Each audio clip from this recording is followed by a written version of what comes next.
going to say that bit. Good enough. As long as they don't If interrogate. If they ask. Oh, no, I'm just going to go up and be like, so Bern knows blood magic because evil, scary dude knows blood magic. So we'll even ask the first question, he's gonna be like, I just want to say, Bern knows blood magic, guys. so just going to walk up there. He He's thought, also a vampire. Make sure. oh yeah, he's also a vampire. Just so you know. And he said that if any of us start interrogating him or bringing anything up, then he was going to kill us all. So, sorry, Mr. Emperor, but you might be in trouble. He's gonna call them in. Yep. Oh, man. Also, he has 2 slimes living in him. Oh, man. No. You can do better on that one. He likes to put slimes inside himself. Oof. My God. It's like they're going inside a Sasha next. Oh, no. Oh, well, hello Boy. there. No. I've seen enough hentai to know where that is going. God. Oh, man. This is going to be rough. Alright. Hello, everybody, and welcome to Crabby D&D. I am here with my players. Sudz. Hello. Harlan. Hello. Not Sam. Simon. Oh, yeah, Simon's just gone to get dinner. Jamie. Yo. And Infernal. Again. Again. Yes. We are back for more Crabby D&D, Dawnseekers, usual stuff. Usual notices. Thank you to Zanota for all the artwork. Thank you to Tabletop Audio for all the free sound and music and all the effects that I use on a regular. All this is played on Tabletop Simulator. Some of the older map designs are done on Dungeon Painter Studio. Everything else is done on incarnate.com. So go and check each of those things out respectively. Nothing else to say about that, other than, shall we begin?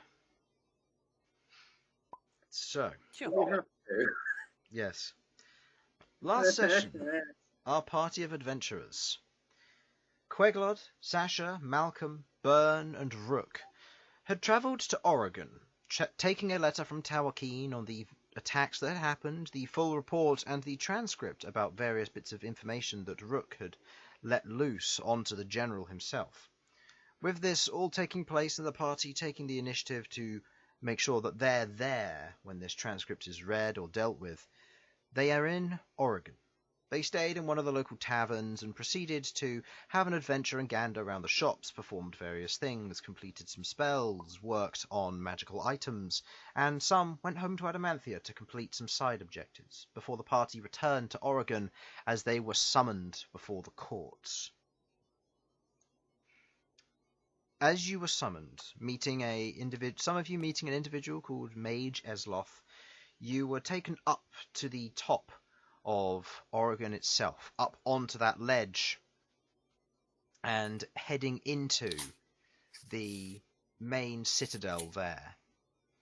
You see the large structures, the towers, the walls, the main hallway and entrance in, the pillars that support it, as you entered into the white and grey stone halls here, carpet below and heavily guarded by dozens and dozens of the Crimson Conclave.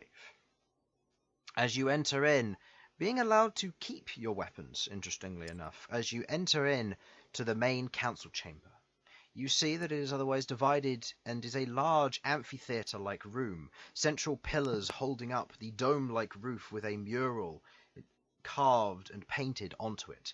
The floor, a beautiful array of coloured mosaic tiles, which from this angle are difficult to see exactly what they entail. A carpet leading up towards a stairway that leads to a central platform which could house your entire party, and a number of guards well equipped with plate and shield, spear, halberd and sword, and some armed with crossbows in small alcoves and arrow slits pointing towards the central portion of the chamber. Up on the highest ledge around in a ring sit the council, each of the individuals drawing your attention. You see, sat From the middle of this, you see the Emperor sat atop his throne, looking down upon the rest of you with his personal guards to his right, and you see the rest of them otherwise sprawling out to the right and the left, each of them giving off their own feel and dimension to themselves. But ultimately, you feel uncomfortable somewhat in this position. You know what awaits you, the questioning that could have been avoided but wasn't.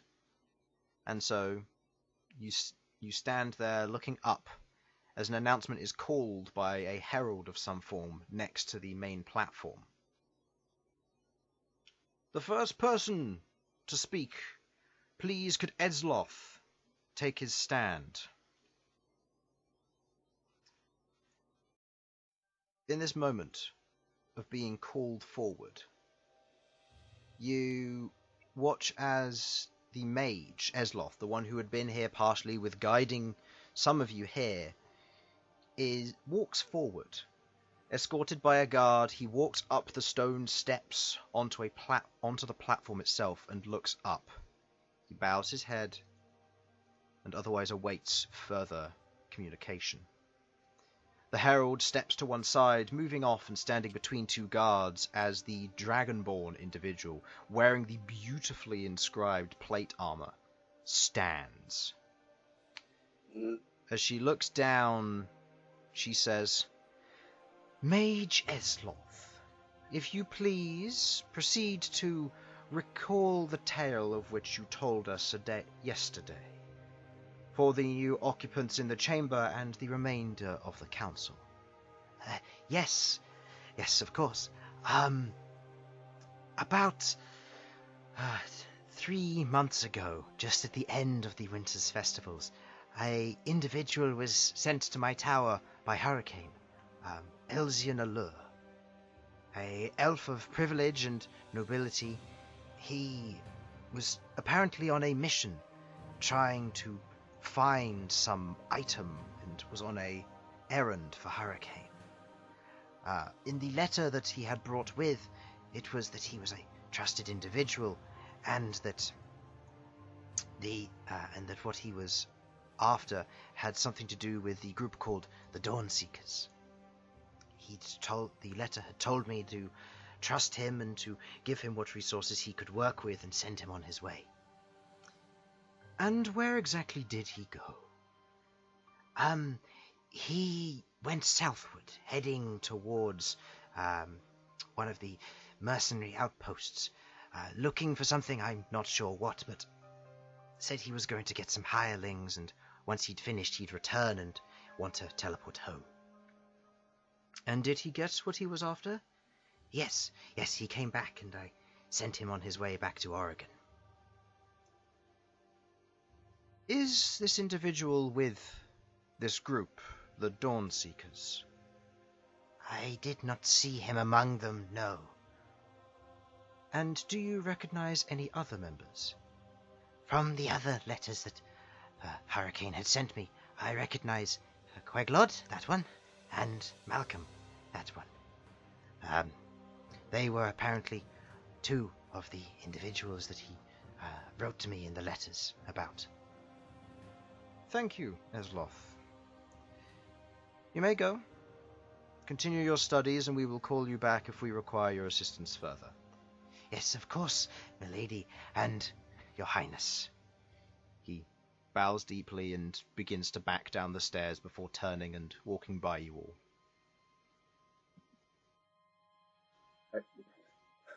The Dragonborn stands there. Would the Dawn Seekers please make the stage? Well, Let's go. I suppose. at least it's all Go one by for it. one. So it begins. Is anyone else really, really upset that they didn't take our weapons, which means they're that confident in themselves? Oh god.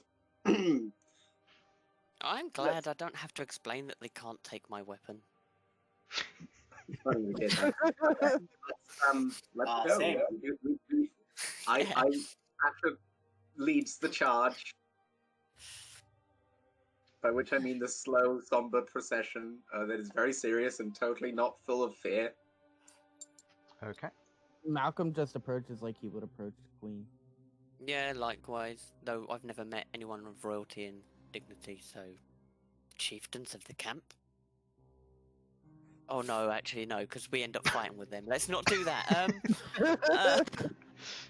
I'm just gonna go up respectfully. Okay. You walk up respectfully as you would during any trades deal that your family might be involved in. Malcolm, I don't believe you've been to the capital, but I don't think you've ever been to like the royal chambers, so you wouldn't have ever. I did one time before I left. Oh, that's the point. Because- We never got to hear how our very impressive bowing went. You haven't done it yet. This is the moment Yeah, when you yeah. would do it. I have actually been there one time before I left. Okay. That was when I was when I was told I was going with Pain to Yes. Adamanthia. Yeah, when she was assigned mission to Adamanthia. Yeah. Yep. So, in which case, as you ascend the stairs, you place you and Rook both take your right hand and you place it upon your chest and do a light bow, probably about a 30 to 45 degree bow. The rest of you, I believe you said you were going to be doing a deep bow. I believe I said that Queglod was going into a bow very slowly and trying to keep an eye on the others to see what they were doing. Because we discussed that Queglod, not being from the Empire, wouldn't necessarily know what the custom is here. Okay. So you go into a slow bow. Sasha and Bern. As I remember, we rolled dummy high. I might have actually got a nat 20. I don't remember. It was over 20 at the very least. So whatever is the most appropriate bow or other show of respect that I can do, I'm doing. Okay. So that would probably be just a natural bow and understanding from that point. And Bern? Infernal? I will assume Infernal is doing the same. So as you reach the top of the main platform in the center of the court, each of you look up and each of you perform your bow. Room full of people. Oh no. They all bow as well. As each of you performs your bow or otherwise proceeds to perform your respective gestures, the Dragonborn looks down at each of you. Members of the Dawn Seekers, please tell us your full names and your place of origin. Shit. Malcolm just says that straight out there. Shit. I look and go, there. It's okay. You're not the only one from the Barrenlands. It's fine. I need to look at thingy. Shall I go first? Sure. Yes, I need Chris. I need Chris to tell me what the capital is called. How particular is this? Can I just say the Barrenlands? Because You can say the Barrenlands, that's fine. Okay. I would like to say, actually, I can't yeah, give I would like to say- specifics. In a tent? The specifics of yours would be Clan Hoof, and then Malcolm, you would have come from Clan. No, you would have come from Clan Hoof. Rook would have come from Clan Horn. okay. Right. Cool. So I would just say Malcolm Barrenlor of Clan Hoof. Malcolm Barrenlor of the Barrenlands from Clan Hoof. Okay. Yeah. Go ahead, Sasha. Sasha Smashfist of Bubble Hill. shut up. It wasn't my choice, okay? I just love Bubble Hill. I know. Genuinely, I do. But in this situation, it's like, oh. It looks next around. Malcom Barrenlor from the Barrenlands of Clan Hoof. Okay. Next. Cosmic Rook Iron Fist from the Barrenlands of Clan Horn. Internally, Sasha is dying at the fact your first name is Cosmic. Yeah, well, shush. Bubble Hill boy. Go. Next. They There you go. Queglod Prill of Prill Manor in the Highlands. And finally. It's all Bern of number, but They look at each of you, kind of noting it. And you are all the Dawnseekers, correct? Yes. Then do All of tell, where is Elsyan Aleuir? Elsyan Wow, we gotta passed approach this away. one. I'm just going straight out with it. Yeah, fine. Why not? Elsyan passed away in Tower Keen. This will be a temporary situation, if that has any bearing on the matters today. So less so passed away and more killed. Yes. Yes. Nods. Kind of just takes the atmosphere in. Looks at you. Each of the individuals otherwise gives you a... Some of them are keeping a close eye, some less so. And you arrived 4 days ago. Within your possession, a battle report from Tower Keen regarding the ongoing spider attacks from the cavern, which have now apparently been solved. Is that correct? You're the prince, you take this one. My goodness. Way to shirk responsibility there. Look, I'm here for Elsyan Shasta related just- matters and related matters. Sasha just shoving him to the front. Go, you don't. Go on. From all we believe, yes. We went and destroyed the spiders inside. She just gives a nod and looks over. And you said this is where Elsyan perished? Yes. Like at the spiders, or like, No, am I just- getting the sense of it just in? Just in general with the question, is this where Elsyan perished? In the caves? Yes.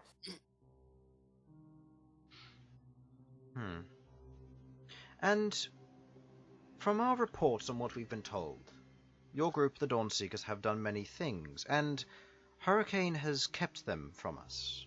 Many things, apparently. You have dealt with spider nests within the wandering forests, made yourselves known by defeating an arsonist in the death of Rogan Blacktooth. You have otherwise defended Adamanthia from an attack from Amber Grin that sparked the war. You have since then otherwise defeated a member of them, it sounds to me. You defeated one in combat back in the attack. You proceeded to fight, gaining various members and losing others, by the name of Gact and Behold, from what I have here. Each of whom have either passed away or left. Is that correct? Yes. That is correct, yes. Correct me on any details if I am wrong, but since then you have done various things, going about your own adventures, not entirely sure where, going missing for a large portion of time. We then heard from the Dwarven King that you had arrived and reclaimed your homeland, and you had headed down south towards Tower Key, after being in Gondolon shortly afterwards, but only days apart. Pray tell, may we ask how such a thing is possible? Teleportation? Can you repeat that? I couldn't hear because somebody called and said nothing, so... That's fine. How have you made it from Golodon to Tower Keen with only a matter of days passing between them? We are... Some of us of our number are skilled magic users. We are capable of moving quickly through such means.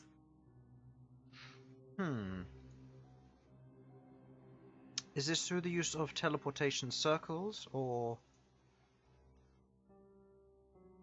I genuinely don't know, Bern. We teleported. Teleportation circles and teleportation.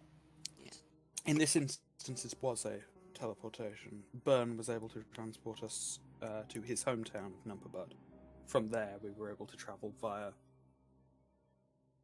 still magical, but more direct means.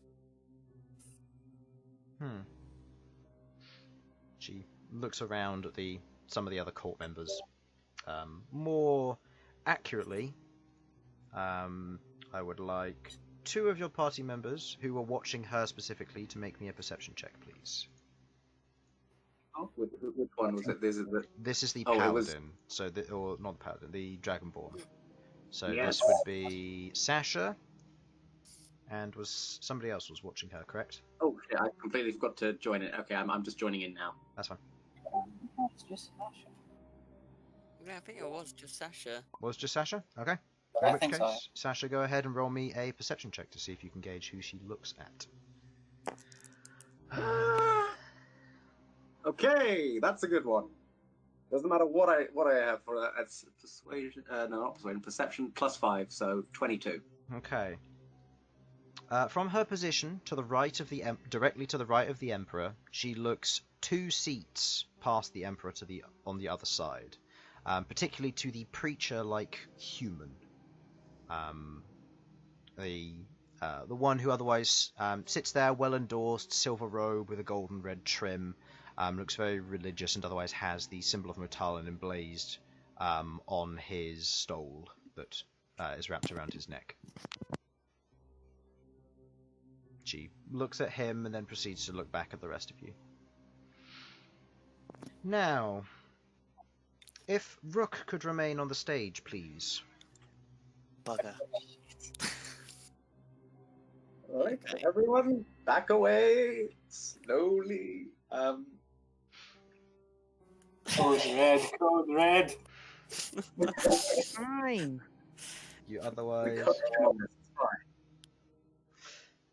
You otherwise step down from the platform, leaving Rook as you otherwise sat alone. There's Please, Jamie.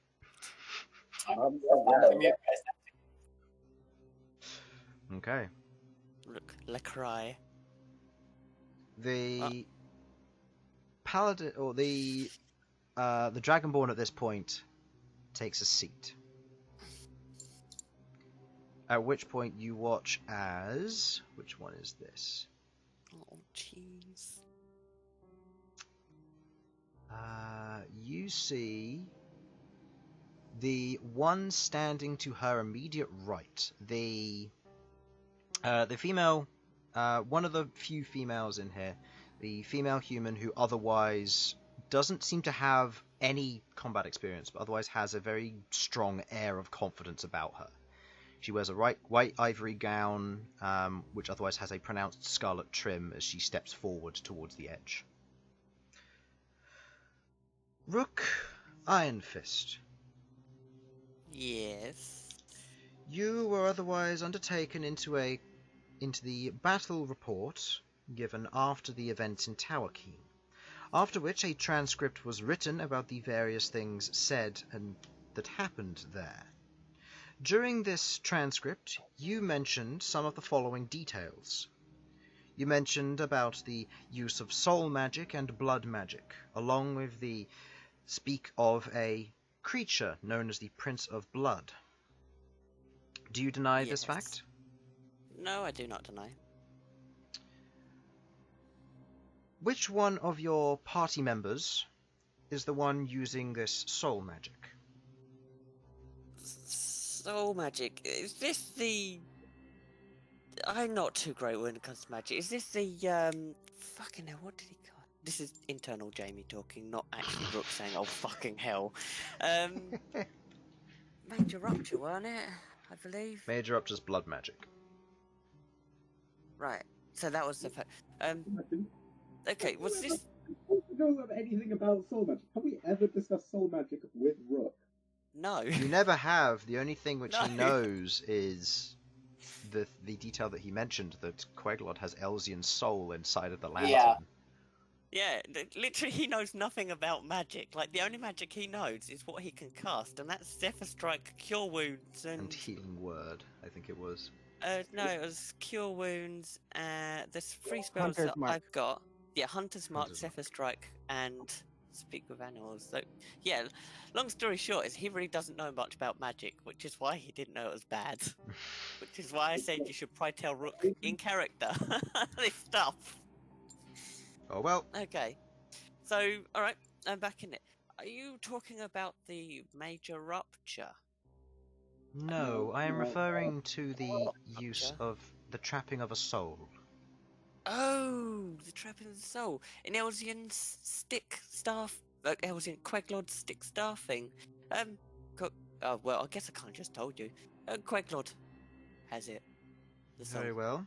And the one who cast this Major Rupture? Fucker. That would be Bern. Gives a nod. Sorry. I can't lie. Okay. You could tell the truth a little more creatively.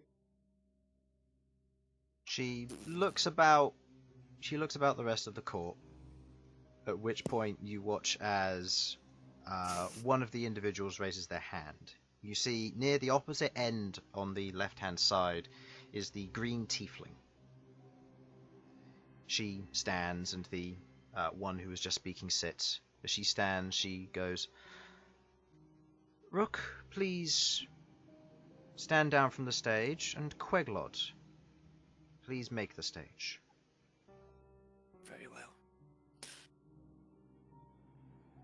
I stand down and hide. I will head up. Okay. You walk up the steps and you head to the edge of the balcony. It's about chin height for you, but it's fine, they can still see you. Okay. Queglod. Queglod Prill. You said you come from the Highlands. Correct. Where did you learn to use such magic?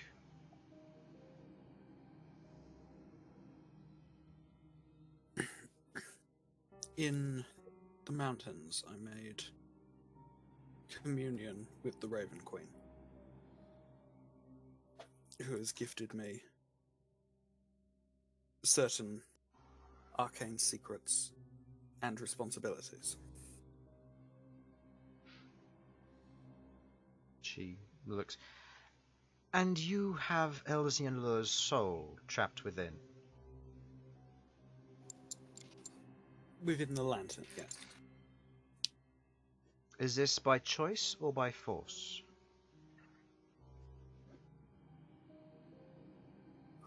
That's a thought. You can actually make him talk, can't you? Can I make him talk out loud? You can't make him talk out loud. No. You can hear what he has to say, and Yeah. you can tell him stuff. After his demise, I took the soul in order to keep it safe and ensure that it were transferred to its eventual fate without interference, whatever that fate may be. If that is the case, Then where is the body? It turned to dust, along with most of his possessions. A few magical items were spared this fate. Such resurrections are not possible outside of legends.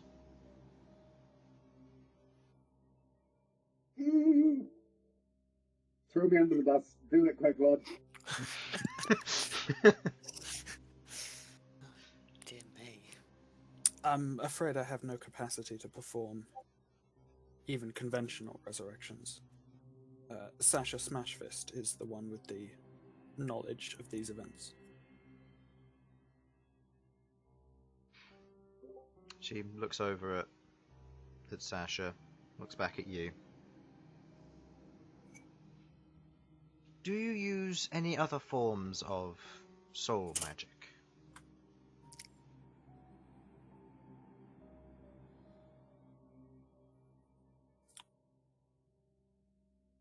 Not commonly, but on occasion. Such as? On occasion, I have manipulated the souls of previous companions in order to aid in fighting, shaping them into what you would call wraiths temporarily. These are the souls of. Okay. Is anybody watching the preacher who the or was anybody watching the preacher who the Dragonborn previously looked at? No, when I said I was looking at thing, I was just getting a general look, but I wasn't focusing on anyone. Okay. I said I was looking at the Emperor and the Elf. Could an argument be made that because the person I was looking at looked at the preacher, I'd be keeping an eye on the preacher? That's fine. I'm just asking if anybody else was directly looking at it. I was paying attention to them and the tiefling from the Barrenlands. Okay. In which case, those who were Malcom, you may do a perception, or not perception check, an insight check, as their reaction, and Rook and Sasha, you may make it with disadvantage, given that you are vaguely looking. Nope. Great start. Natural one. 6. I got 12. 12. Mhm. Yep. It's fine. It's fine. Yeah, my dired are purple. Woo. Yep. And Sasha, with your 3, what's the Even total? so, that's still 13. Okay, 13. Malcom, I'm sorry. What's your total? You could still succeed on this. No. Let's see. What's my insight? My total is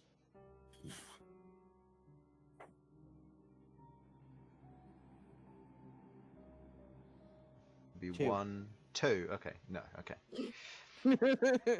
You don't pick up on this as you're kind of listening and watching the conversation. Sasha and Rook, who are kind of keeping a general look, you watch as he instinctually reaches for his holy symbol the moment she mentions wraiths, and kind of clutches it tightly. You can see his knuckles beginning to go white as he grasps it before he just lets go, and there's a moment of seeming panic averted. Okay. I think would have been time for Queglod to mention, the Raven Queen being. I mean, She did. she I mean, did. I've mentioned that all of my power comes from the Raven Queen saying it was okay. Mm. So, if he wants to take it up Take with it up. somebody, that's Take her with her.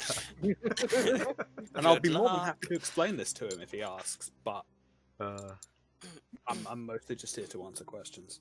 okay. She looks down at you and, would you raise the lantern, please? As do you wish. I will hold it up to, I guess for me, head height. Okay. They look down, at which point pretty much all of them, and I'm going to say you all notice this, they all turn to the one sat to the left of the Emperor. He kind of leans forward, Gets a little bit of a look at it. He's brown hair, short cut, curtains at the fringe, a neat mustache glistens, as he otherwise holds what looks to be a book, and he otherwise looks over layers of mage armor glistening in the bright light of the room. That is indeed one of them. As he looks back at the green tiefling. Very well. Queglod, you may return back to your group. Bern, please make the stage. Okay. I will bow again as before and go back to join the others. Okay. Bern? Infernal, you're muted. Was this a bad time to call you up? Sorry, am I going up? Yep. Okay. You've been called. I didn't listen to the last part. That's fine. You make your way up the stairs, standing on the main platform once again. So you were the one who cast blood magic, correct? Yes. More specifically, Major Rupture.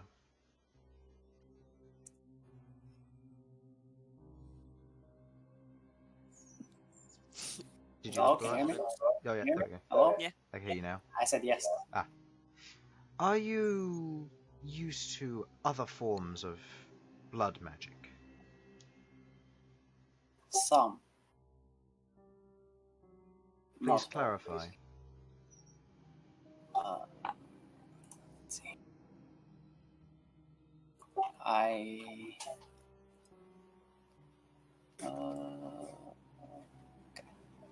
think it's just that and heartbeat. Yeah. I know one other form, which is heartbeat.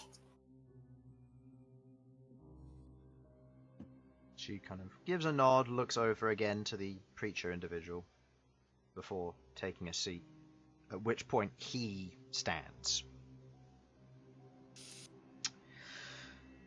So you do not deny casting hematurgy, and your friend Queglod does not deny using soul magic. No. I mean, again, aren't those two technically connected to the... Well, no, sorry, for Queglod's.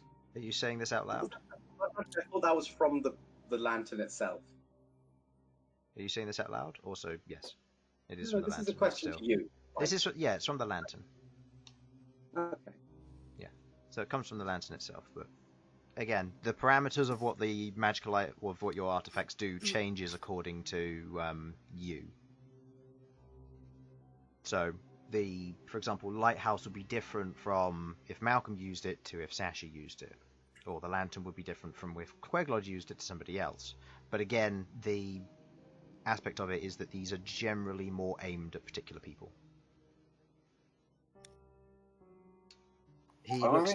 He at this point completely disregards you. Sorry. Well, I didn't finish what I was saying. Sorry. Okay. What was the question? The question was, what other spells do you, do you deny the use of blood magic and Queglod using soul magic? I said I was gonna say no. However, the intent is not malicious. There is a pause as he kind of glares down at you before turning around to the rest of the council, completely disregarding you. Your Majesty, you know that hematurgy and soul magic are illegal within such uses. Even if the intent is good, exceptions are not given lightly. The use of such magic at the very least should warrant a fine or penalty, if not imprisonment for such actions.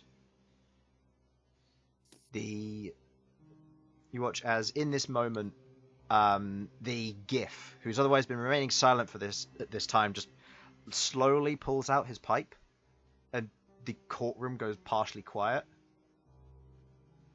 Well, you're one to talk. You and your bunch of religious people, you don't follow science.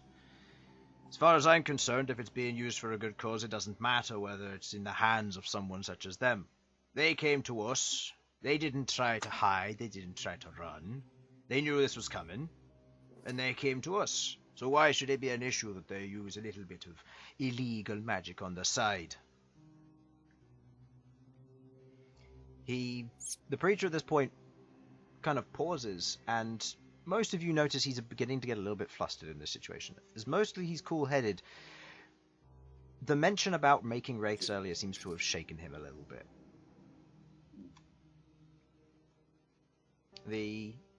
You all hear as a kind of a thumping sound lands, and you watch as the preacher immediately just sits down as the Emperor looks down.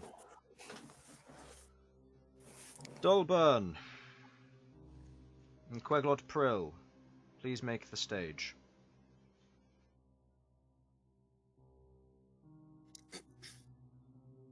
Okay, Alright. I will come back up. I will Get off and get back on. I didn't even get off. I was. No, you didn't get off, you were still standing there. The two of you have been found using forms of magic that are otherwise controversial to our initial beliefs. Depending on the nature of the remaining questions and the remaining answers given, will depend upon what happens here. As it stands, you, as Dawnseekers, are still warrant for otherwise receiving compensation for your acts of saving Adamanthia in a time of crisis, twice, saving the life of Hurricane and otherwise bringing Regan to us, keeping his body from potentially being taken. Hurricane speaks highly of you and wished only to protect you because of our next point. It was claimed in the transcript by your ally Rook that you are indeed Dawn Marshals. Such a claim does not go without challenge, and that is why you are here ultimately. Be careful when answering your next questions, for the use of such magic is not looked upon in a good manner. At which point, he didn't stand up for any of this, but as he stops looking at you, the herald kind of moves up. Could Queglod and Bern please exit the stage? Okay. What do you say? Please what? Exit the stage. Oh, yeah. I go down. Yeah, same. Rook Iron Fist, please make the stage once again. Fuck. Oh no. Okay. Okay. You go back up once again, and you watch as the wizard individual who was otherwise sat to the left of the Emperor otherwise stands. Who of you are watching the Emperor at this moment? I think all of you are. I am. I was, yeah. Go ahead and make me a perception check, please. This is going to be extremely subtle. The DC is high. I will say Rook, given that you were generally looking, make it a disadvantage, and Sasha, you need to roll as well. Am I using any luckies this day? You haven't used any lucky, no. No, I will not. What is it? Perception? Nice one, that Yeah, spot. no. I'm Second lucky. out of that die. Fair enough. Okay, man. I hate Tabletop Simulator. Okay. Did you use all three, or have you got one more to go? It's the last one. Last one. Yeah, it's better. Sasha, were you going to make a perception check? Oh, why not? Am I making this one with disadvantage as well? This one was for the Emperor, who was one of your main watchers, so you're fine. Oh yeah. Chris, Come on, something- Daddy Emperor, give me good Oh, shit. actually, no. Malcolm, okay, you were that's fine. Malcolm, you were watching the Cleric and the Barrenlands guy, weren't you? Yeah, but I thought you said everybody. Could. Yeah, I thought you were as well. So, Chris, with something's disregard wrong your with roll, it was a 4. every- What did you break? I did shit. Perception I'm trained in, but it has a 0. How bad is your wisdom? If it undercuts this debating slightly, I did get a nat 20. Yeah, no, that's fine. No, no. I was so excited about my dirty 20, and then you come in here with your natural shit. Yeah, it's all natural, baby. Always. If you're doing the +5 thing, I guess that's a 29. No, you needed to make yourself proficient on your core Yeah, I character fixed sheet. it. I fixed it. I did it both. Oh my god. So if it's end constellation, Wait, is it supposed to be yes or no? No, it's supposed to be no. Ah, okay. I fixed it. Jamie as a player, absolutely shitting himself right now. Can only imagine how Rook must be feeling. There's distinct anti-stealth as there's a little bit of quivering. What do you say, Sasha? I think he's reached a point of so much stress and anxiety that he's calm. All of it just melts together and just becomes a calm ocean of bliss, and it's just forgetting and blanking This is everything. the secret to Nirvana, is integer underflow. There you go. Okay, so Queglod, what is your total? It's +5 for the nat 20, right? Or is that only for certain Plus rolls? 5. I have trouble. No, it's so all 29. rolls. 29. Okay, Thank you, Felipe. Okay, you do beat the stealth check of this. You're the only one who notices this, as the personal guard of the Emperor otherwise leans forward slightly, and you watch as the Emperor his eyes shift as he seems to be listening to the guard.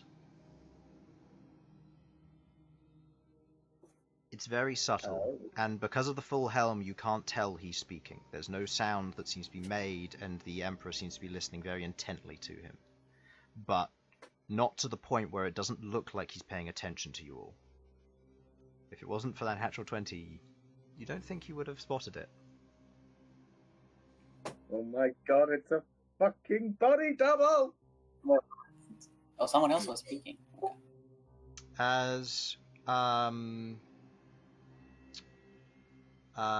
Rook, as you are called to the stage, the wizard stands up.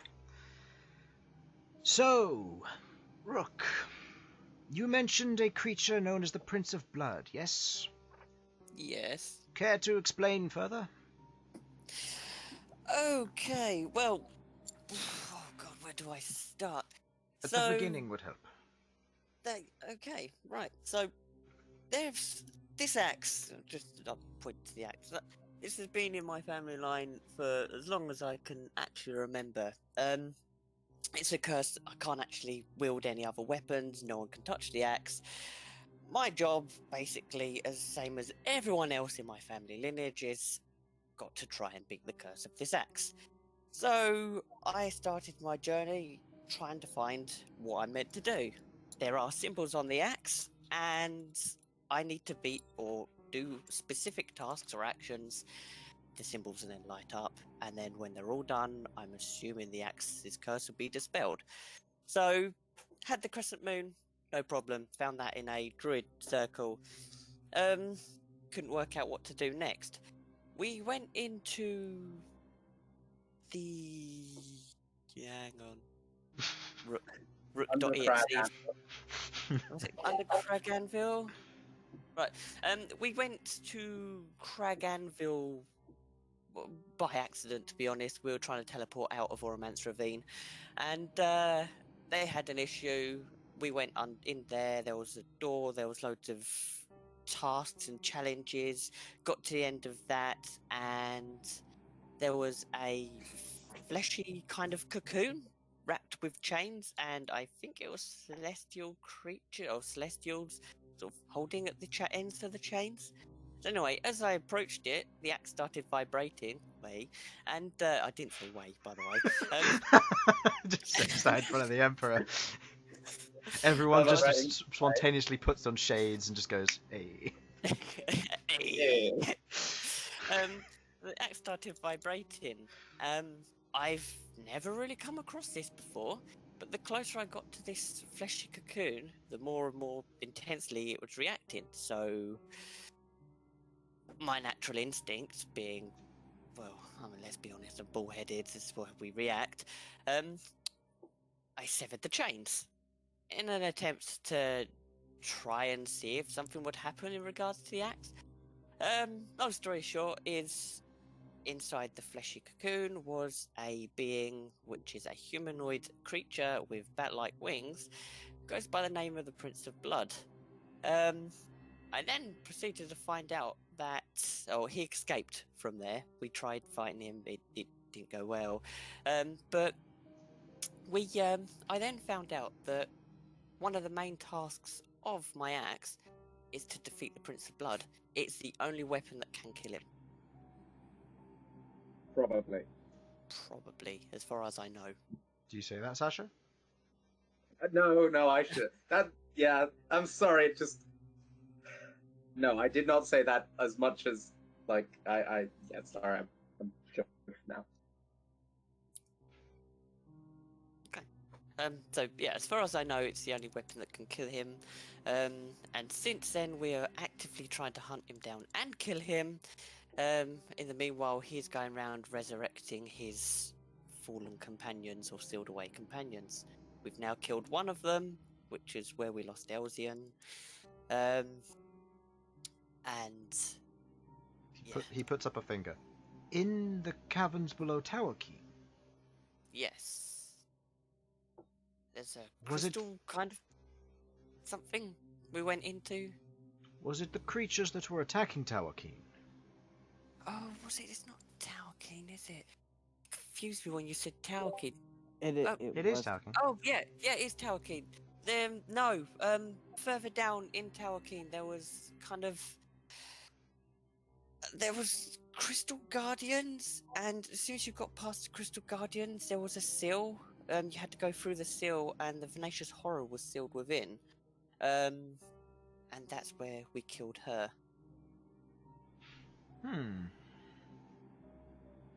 Please continue on. Elsyan died. We came here.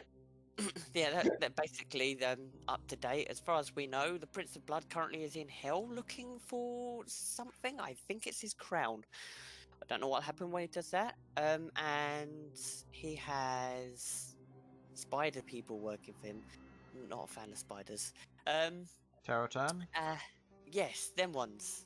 The one he travels with commonly is a spellcaster of some kind, invisible, really drove Bern mad. And he's currently got another associate with him called the Blind Butcher, who we found is immortal and nigh on impossible to kill. We're working on that too. I don't want to do say out loud. We're working on trying to that, but as it stands, our active goal is to try and keep everyone safe by taking out the Prince of Blood before he amasses an army and attacks. Okay. For what purpose, we don't know. Okay. Sasha, as you speak out, the Herald looks at you, and just the Herald. The Council couldn't care less. But the Herald looks at you with a very kind of shut up look. I'm going to look absolutely devastated by myself. Just I'm covering my mouth. Roll a performance check. Can I have advantage because it's genuine? No, because it'd be funny if it comes across as sarcasm. Oh my god. Okay. You put your hand over your mouth, just a look of shock. He stops staring at you. Okay. The individual who was just speaking to you. And this was the reason that the transcript came to us. You were looking for some individuals to be sent to Tower Keen. Is it known by the Prince of Blood that the Venacious Horror is dead? To be honest, I don't know. We've tried scrying on him a couple of times, but I believe that he's still in hell because it's been failing. But it could be that we're just not succeeding in our things. But as far as we know, no, he doesn't. And the hope was that, or the fear is that if he doesn't know, he will turn up, and all the guys there are in grave danger. Even if we can just send someone there that has a way of communicating with us, if he turns up, if we can get there and try and act and support, we can help at least reduce the casualties. The last thing I want is innocent blood on my hands when I could have done something. So I guess all I'm asking is just, can you please help? The individual looks down, at which point the Dragonborn raises her hand, and the elder gentleman gestures to her. Are you suggesting troops or a single individual? In the message, it's mentioned about the use of an individual who knows scrying, or not scrying, sending, to otherwise communicate with the rest of you, and to call you in an event that should he arrive. Yeah, more troops you put there, the more chances of people getting hurt or killed. I mean, as I said before, the Blind Butcher cannot be killed. He is relentless in his attacks. The Prince of Blood will not hesitate to just snuff anyone out that he comes across. And meanwhile, we don't know what he's trying to achieve in hell. So if you can just send one person who has a way of communicating with us, we have said before, we have teleportation.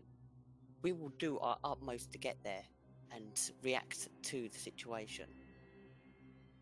I mean, I'd rather us fight him. We have a chance of stopping, rather than innocent people fighting and potentially being led to a slaughter. The GIF individual, at this point, just kind of snorts a bit, and you watch as Dragonborn turns and goes, "What's so funny?" Obviously didn't put enough holes in it. Come on, nothing's not killable. Anything can die. Well, from what we can tell, this guy... can I do a history check for what it was that we needed to find? Was it an eye or was it his heart? It was his eye. It was his eye. For what I know, because Malcom managed to do something when he got free, by communing with something, I don't know, but there was something about an eye. So we're currently exploring every possibility to try and kill him, but he's not any normal creature. There was a reason why he was split into multiple parts and sealed away and not just killed. He's very powerful. The elder gentleman goes, "Split into multiple parts?" Shell, a soul, and... the shell, the soul, and the heart. So you're referring to creatures of the atrocities, then? Yes. Who would know what that means? The elder guy, someone the here that would know dragonborn, you would know you were there. The mage. The elf. Brought us. The mage that brought us here. The mage. What do you mean the mage that brought you here? He's gone. Oh, Esloth. Yeah, he's gone. Yeah. He's gone back to his Oh, he's tower gone. to read up on stuff. Okay. You wouldn't know the preacher guy. He'd know vaguely, so he might be shocked. Nope, the gift doesn't know. You don't know. You don't know. You don't know. You also don't know. And you don't know. Okay, so only the nearest seats to the Emperor actually know anything about that sort of thing. Well, if that's the case, and they are indeed creatures from the atrocities, this is very dangerous, especially in a time of war. Emperor, I believe it best that we don't allow such a creature to roam. If these individuals are capable of killing it and they have one of the few and only methods on how to do so, I suggest we don't do anything against them. The preacher individual goes, but they have otherwise used magic that is against the law. It's not like we can just let that sort of thing go. The Emperor kind of just slams his foot against the ground. The elder wizard sits down. It has come to my attention that this matter will need to be dealt with properly. If what you say is true, then Tower Keen is indeed in danger. He turns to the wizard next to him. Justin, have one of your better wizards head down to Tower Keen. Make sure that they know sending and that they have seen this group. Make sure they can communicate with any of them. That way we can get in contact. The elder wizard kind of nods and just gestures from behind, and you watch as from the kind of the balcony behind, a individual, some form of scribe, stands up from where they were hidden below, and otherwise walks up, and he just says something, and otherwise sends him on his way. The Emperor looks down. Do you think you would be able to take care of this Prince of Blood? Yes, I genuinely do believe we can.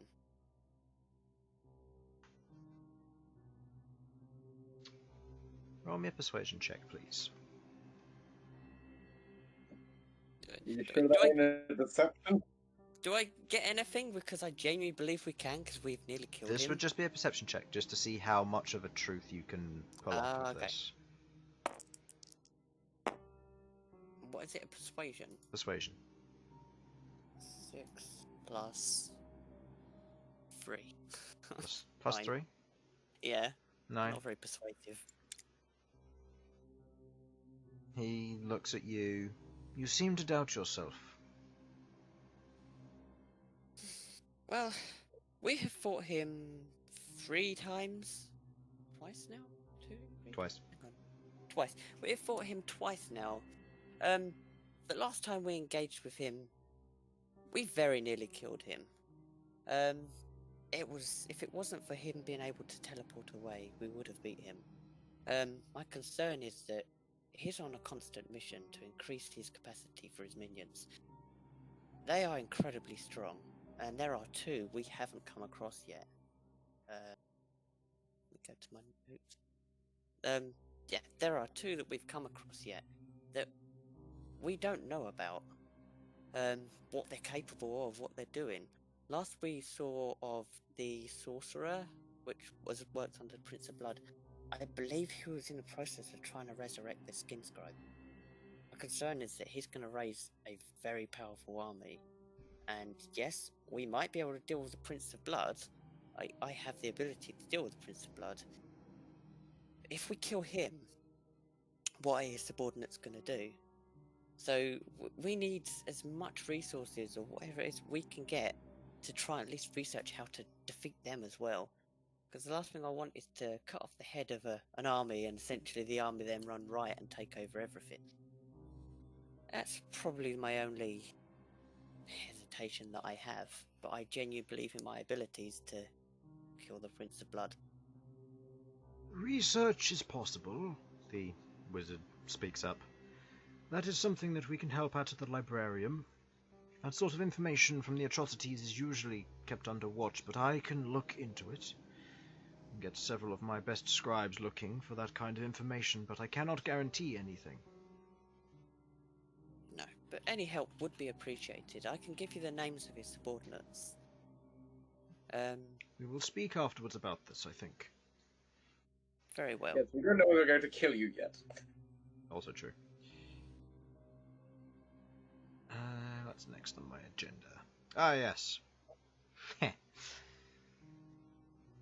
Rook, please exit the stage.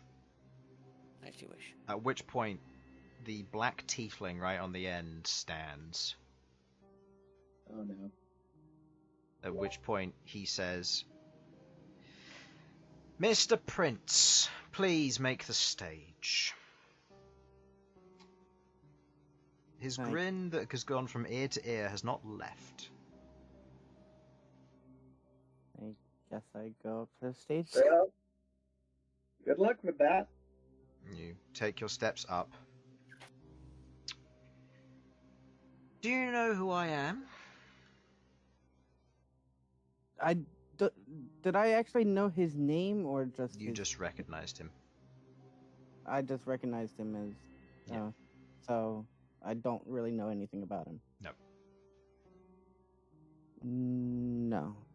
I recognized you, but don't know exactly who you are. Well, it's to be expected. But you travel with this group claiming to be Dawn Marshals, yes? Yes. And you carry the staff of the previous leader of the Dawn Marshals, yes? Yes.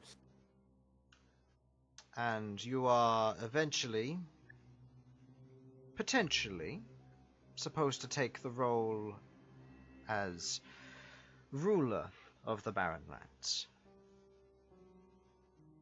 Potentially, yes. Any chance of you going back soon?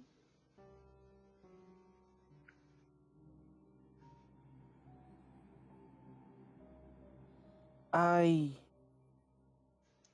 am uncertain about that.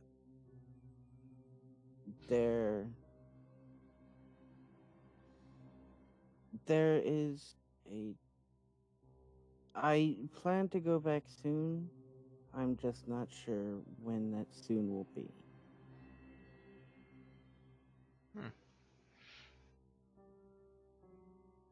And what claims do you have for being Dawn Marshals, besides the artifacts you otherwise wield? I believe the only other thing we have is the fact that we spoke with Guardian Miadal. Yeah, pretty much. When we first acquired Lighthouse here, and she was a Celestial, right? Yep. We spoke with a Celestial known as Guardian Miadal. Apparently, she was the one that appointed the last Dawn Marshals, and she did the same for us.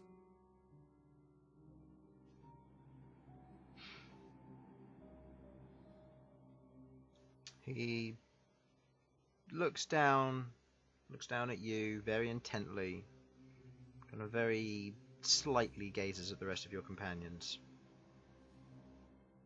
Is that it?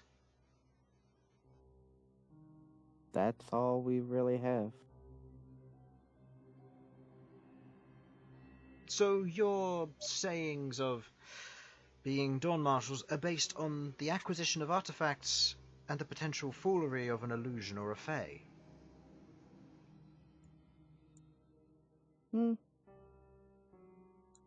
I guess you could say that, but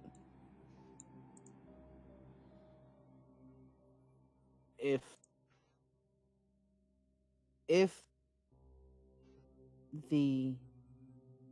things come to pass like what was said by her, then we will step up and do our best to fulfill our roles as Dawn, even if no one believes we are.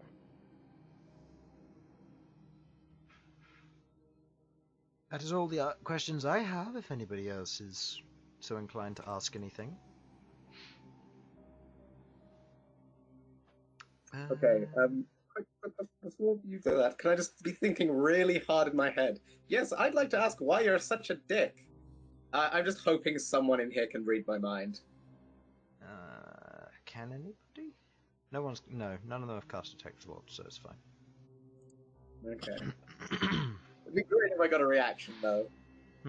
Maybe. Okay. The Elder Wizard again kind of puts his hand up. I do have a question. You came by this artifact, and some of the rest of you have the rest. Do you perchance know the rest of the ones that you are looking for, I assume? We know of them, yes. And are you actively hunting them? Yes. That is my only question. At this point, the herald goes, "Could Malcom please leave the stage?" Sure. The Emperor at this point looks down. Sasha, you haven't been questioned in any of this so far. If you wish to speak, please make the stage. I make the stage. Is there anything you wish to clarify or say? I suppose my only role here is to, as you say, clarify things.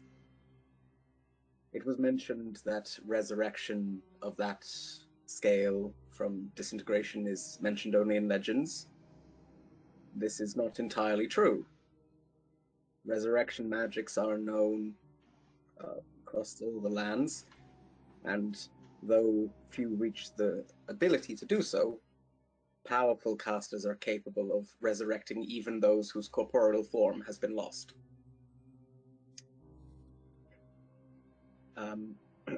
As for the soul magic used by Queglod Prill, it is not magic being used rather than as a spellcaster.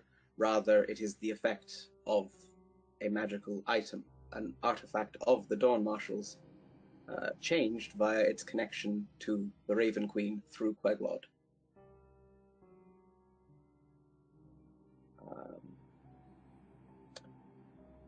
Beyond that, all I can say is that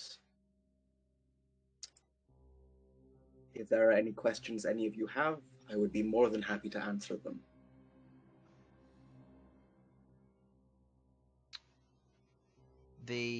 At this point, one of the other members who has been quiet for this entire time steps up.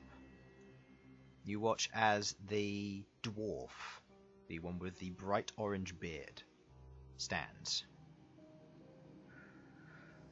So, Sasha Smashfist, you're the one who protected Hurricane and Regan, correct? Correct. And you yourself follow the forge like myself, it seems. Indeed. Crafted my own armor. He gives it a general nod. Which god do you hail to?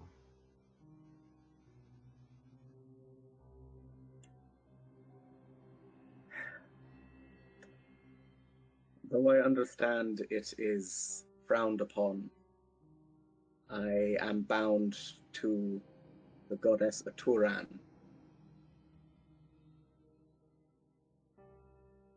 There's little reaction from anybody within the court.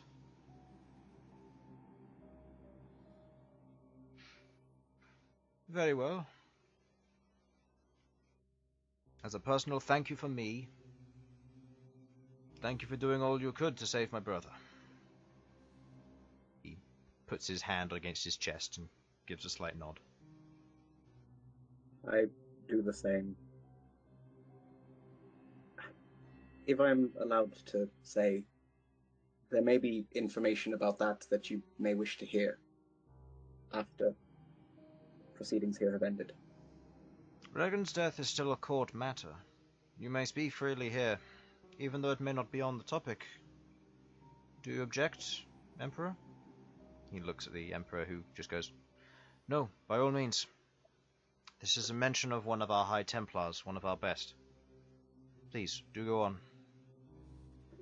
In that case, we are aware, my formerly departed companion Elsyan, who is soon to be resurrected, I assure you, was aware of the location of Regan's missing soul, as I'm sure you're all aware of.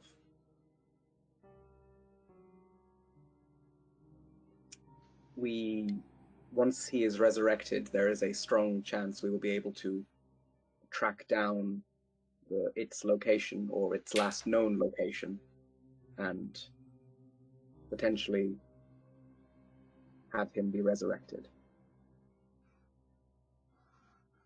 You watch as the dwarf once again looks down at you, and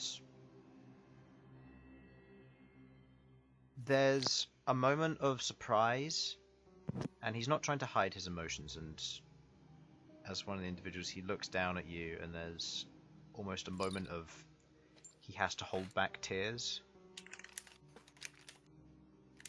Then please do so. I nod. That is all. He takes a seat. I'm waiting patiently in case there's any other questions. I'm just seeing if there would be.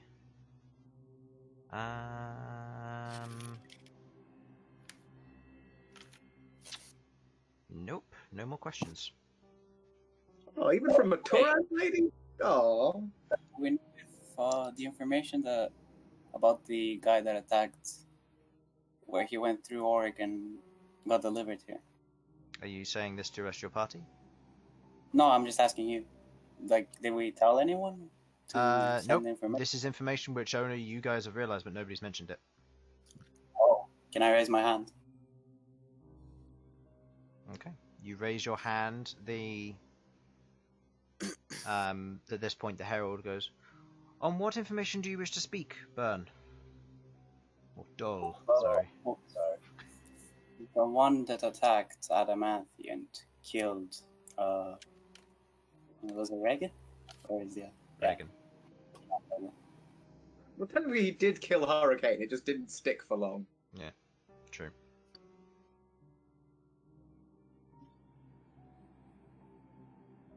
You Am I allowed meant to speak? Yeah, I said that. Am I allowed to speak? This seems to be a current matter. Go ahead. The Emperor just kind of gives a nod, gesturing that. Sasha, you step down, or do you want to stay there, Sasha? I'll step down, but I'll take the opportunity to give like a bracing pat on the back to Bern. Okay. Support, you know? Yeah. Bern, you step up to the platform. From our timetables that we have constructed of the timeline of the attack, we believe that the individual that killed Reagan passed through Oregon. At that moment, everyone turns to the wizard. Sat next to the Emperor. What day? Fuck me. What day? Fucking day. Elsyan knows. The rest of you guessed. Can't Queglod communicate with Elsyan? Do you want to do that in the middle of the court? Oh, please do it in front of Priest Boy. If Look we are in the allowed- direction. Do I have to speak out loud to do it? Not necessarily no, but to convey any information from Elsyan, you would have to, yes. When Elsyan arrived in Oregon, he sensed the shards north, right? North, yeah. No. Yeah. He sensed the shards north of Oregon. And then after, when he went... Make... Please. What? Let him continue. After he traveled to the Emerald Sanctuary, he said that he tried to sense the shard again. And where was it? It was Just directly on south, top of Oregon? Um, Slightly south of Oregon, yeah. no, it was in Oregon. It was directly in Oregon. Do you know what day this would have been? Oh, fuck. At which point, you watch as the green tiefling raises her hand, and there's a moment where the Emperor looks over and kind of holds up his hand as a moment to let her hold her question. If we're allowed to talk to our companion Elsyan's soul, I believe he remembers exactly which. Okay. Rolling for restraint. Has a 2. No. At which point, you watch as the preacher individual stands and bellows out to you. You would bring such blasphemy into the chambers of the Emperor? To have the reading of a soul here? I mean, You're a cleric. You can cast speak with dead. Are you saying that? Believe- Yes, I am saying that. believe this reading is beneficial for both the Empire and everyone involved. Roll me a Constitution check, please. Me? No. Bern, as the other guy's going to be shouting over you. Okay. Constitution check. Check. Yes. So it's 14 for you, I believe. Yeah. Better than my 6. As he tries to shout out over the top, having a go at you, Sasha, about about he wouldn't drop himself so low as to use Speak with Dead on an innocent soul. The Emperor hits his foot on the ground, and the individual falls silent, going back into his chair into a slump. I also feel completely dead silent, realizing that I've just talked in a very important meeting. And Bern, you say this, and the Emperor kind of gives a look across, which is he kind of looks to his right a little bit at the wizard individual, who otherwise gives a nod. Very well, you may converse. He gestures to go back down to your companions. Okay. So, what is everybody doing in this moment? Queglod, you're communicating with Elsyan. Yes, I will make a point of holding up the lantern. But other than that, I'm just talking to Elsyan. Okay. So, does anybody remember the exact day Elsyan left? Because I believe he left with a week to go before the winter festivals were over, correct? Yes. So he left then, and then he travelled 4 days. So it would have been then. Okay. Speaking to Elsyan with his general intelligence. I'm just going to roll a check for him. Okay, good roll, good enough. I don't need to know what his modifiers are. What are the rest of you doing in this moment? Nothing. I'm waiting for Queglod. Waiting for Queglod? Yeah. I'm just gonna try and look around at each of them and try and basically I just want to try and gauge how the situation. Okay. Go ahead and roll me a perception or insight check of your choice. Sasha? Oh dear. What? What do you want to do in this moment? Everybody's waiting. Are you... You just rolled, not even knowing what you're doing. I honestly don't know what were my options. So, what are you doing in this moment? Bern and Rook are waiting for Queglod to communicate with Elsyan. Malcolm's looking around the room. What are you doing? I am observing Dragonborn lady. Okay. Because like, okay, so she's in some way affiliated with Turan. So I want to see what her take is on what the priest guy's been saying. Okay. So is this insight or perception? Insight, I think. This Okay. is I'm trying to read her rather than look at her, if you know what I mean. Yep. Malcolm, perception or insight? Perception. Okay. What was your total? 21. 21. Looking around all of them, you note the Dragonborn lady otherwise begins to speak to the Emperor, as does the preacher under a hushed tone. You don't pick up on any of the conversation, given the distance and your ally is currently doing various things. But they're talking low to one another and otherwise speaking to one another. The Dragonborn's otherwise talking to the Emperor's listening, the wizard's sitting silently. You note that across the far side of the room, on the far right, the black tiefling is otherwise having a conversation with the dwarf next to him, and the gift seems to be is partaking in that conversation, whatever that's about. And on the far left, you see... Wait, is it odd numbers or even numbers? Even numbers. You see the elf who otherwise sits there, who said nothing throughout this entire thing, is just watching and mildly interested.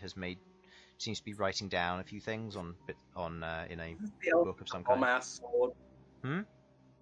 Is this the elf with the badass sword? No, this is the elf with the leaf-like tower shield and spear of bronze coloration.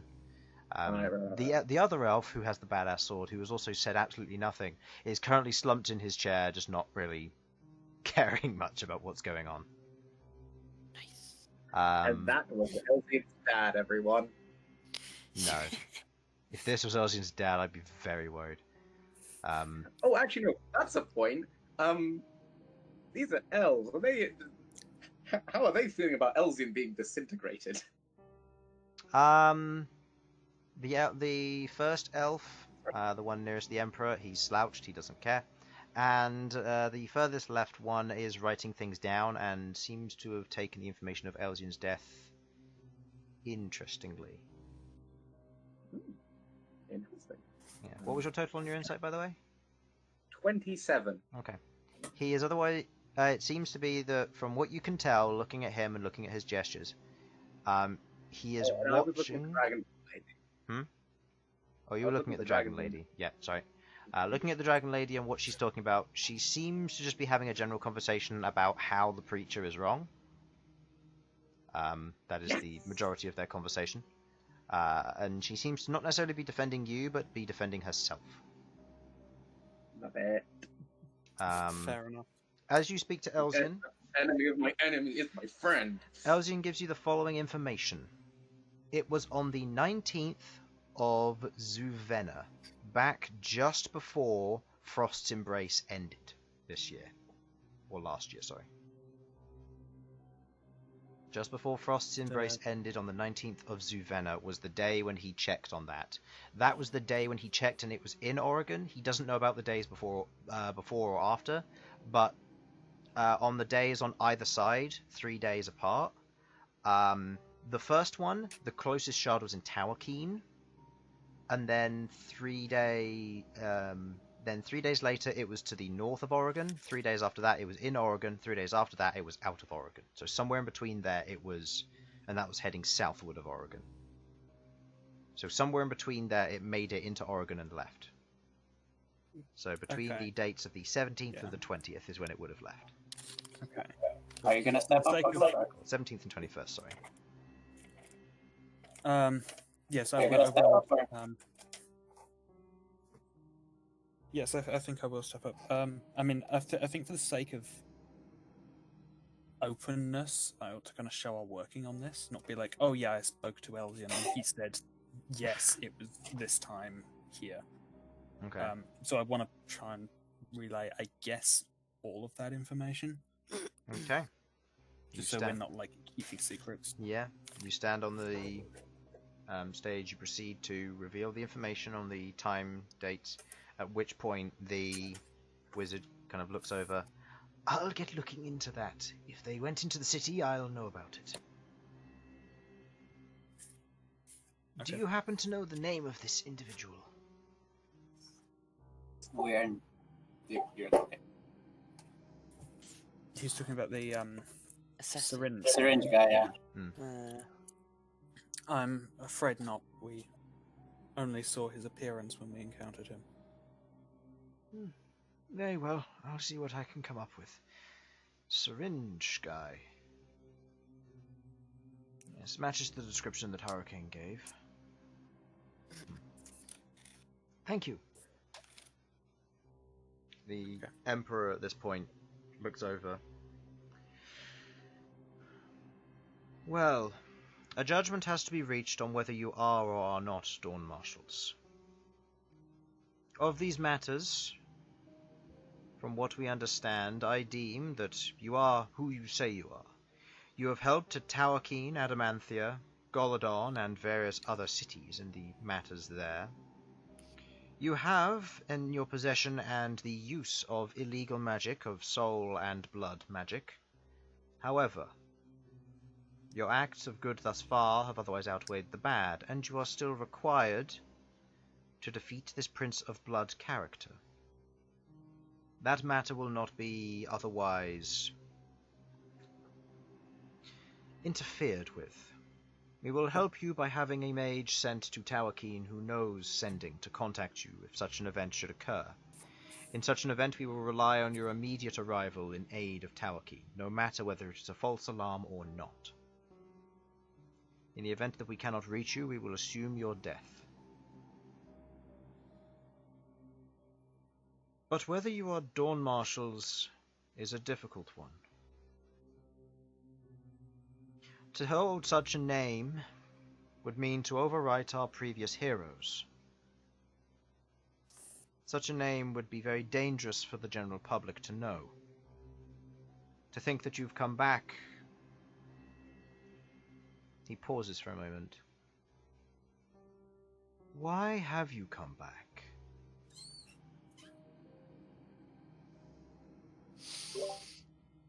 Okay, who's on the stage at the moment? No one. So he's asking this question, and any of you are welcome to go up. What does he mean? Why have I- you as Dawn Marshals come back? I've just realised Crablock's not in here. Yeah, Okay. Crablock's in here. One of you could have said something. He's been I- playing music this I entire will time. step forward. The Well, Dawn Marshals were never a single group of people. Whenever there is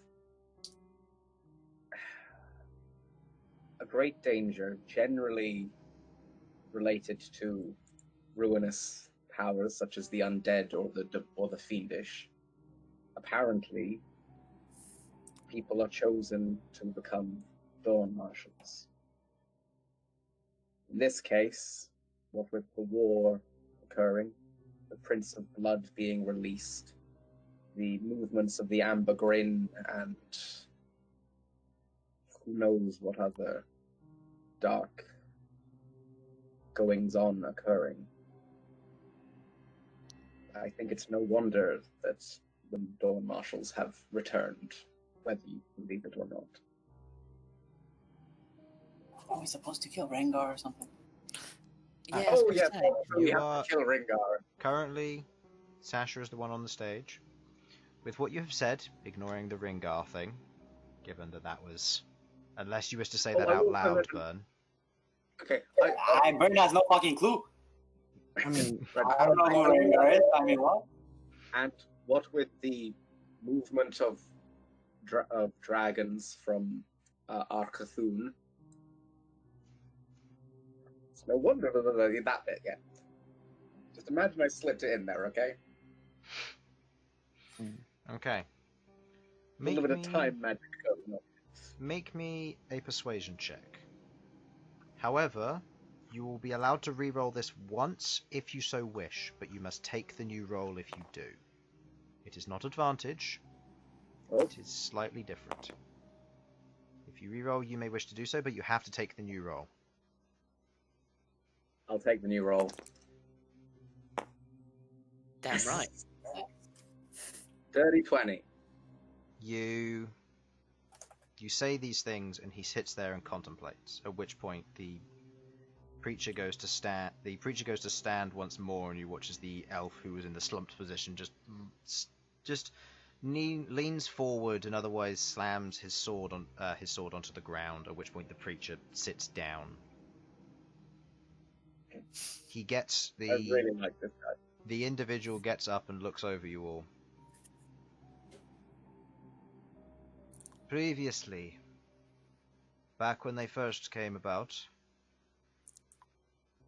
the Dawn Marshals fought me. A one-on-one. From the way it seems, you do not all hold the same weapons that they once did. Do you still wish to undertake such a challenge? I accept. I accept. You just say that out loud? I accept.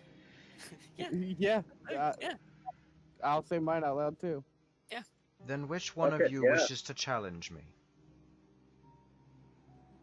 Quick deliberation. Who should challenge him? Hang on. Okay. Hey, what's he got? What is this guy wearing? A giant sword. Okay. That's all I know. What's the This is damage? gonna- A elf with spiked back wild white hair. He sat casually on his seat, slumped to one side, with a long, smooth, and shining blade to one side, as he himself wears a set of finely crafted elven splint mail. It glistens with a layer of abjuration magic, which even to the untrained eye is visible, further explaining its potency. Okay, the way I see it, we have three options here. Because I will say- Queglod and... Sasha, go ahead and roll me a smithing tools check. Oh Can I do no! the same without watching him? Actually, anybody proficient in smithing can do this. So that would Okay. be Rook, Sasha, and Bern. Please go ahead and make me a smithing tools check using intelligence as your modifier. So in other Are words, you sure it couldn't be wisdom? this would be intelligence. This is an understanding of what this actually is. Oh, why'd you gotta be so mean to me, Chris? Can I insight him?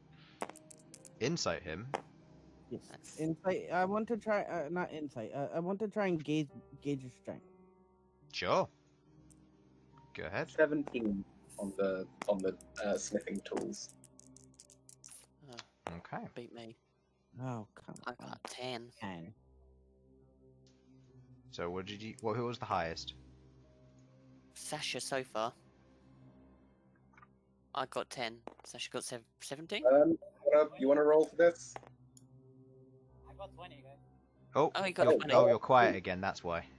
Oh, hello. Better? Hello. Yep. Yeah. I got 20. You got natural 20 or dirty 20? No, dirty. Dirty 20. Okay.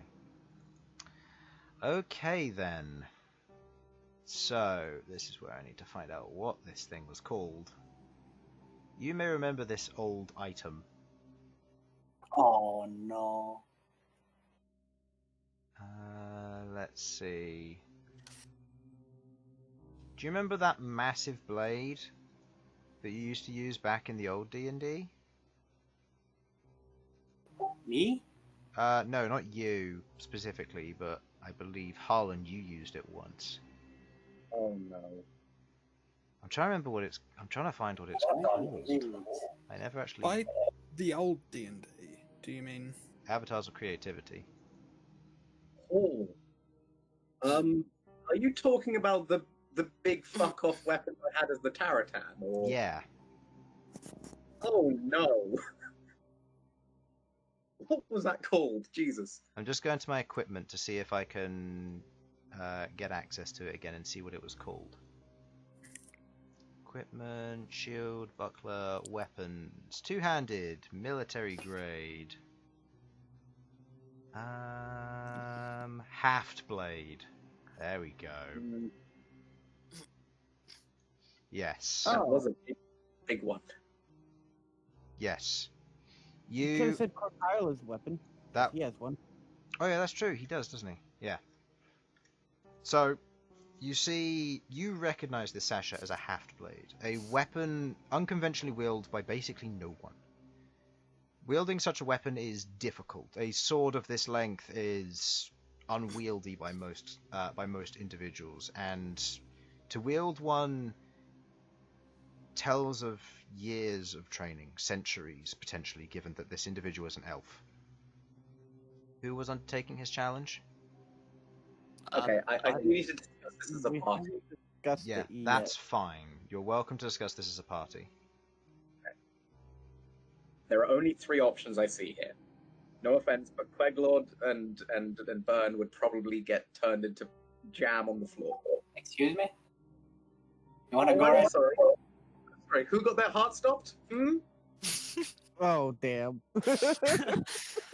Wow, savage. Hey, Malcolm, could you contact the Prince of Blood and tell him to use it on Sasha next time? I won't kill him. Actually, yes, please do so. That would be great, actually. It's like, what are you going to do? Please use it on this party member. They've been irking me recently. I'll help you out after. I'll use Major Rupture on her too. God. No, the thing is, you say that, I literally spent days making a spell that actually does precisely what you just said. Making me the target of things.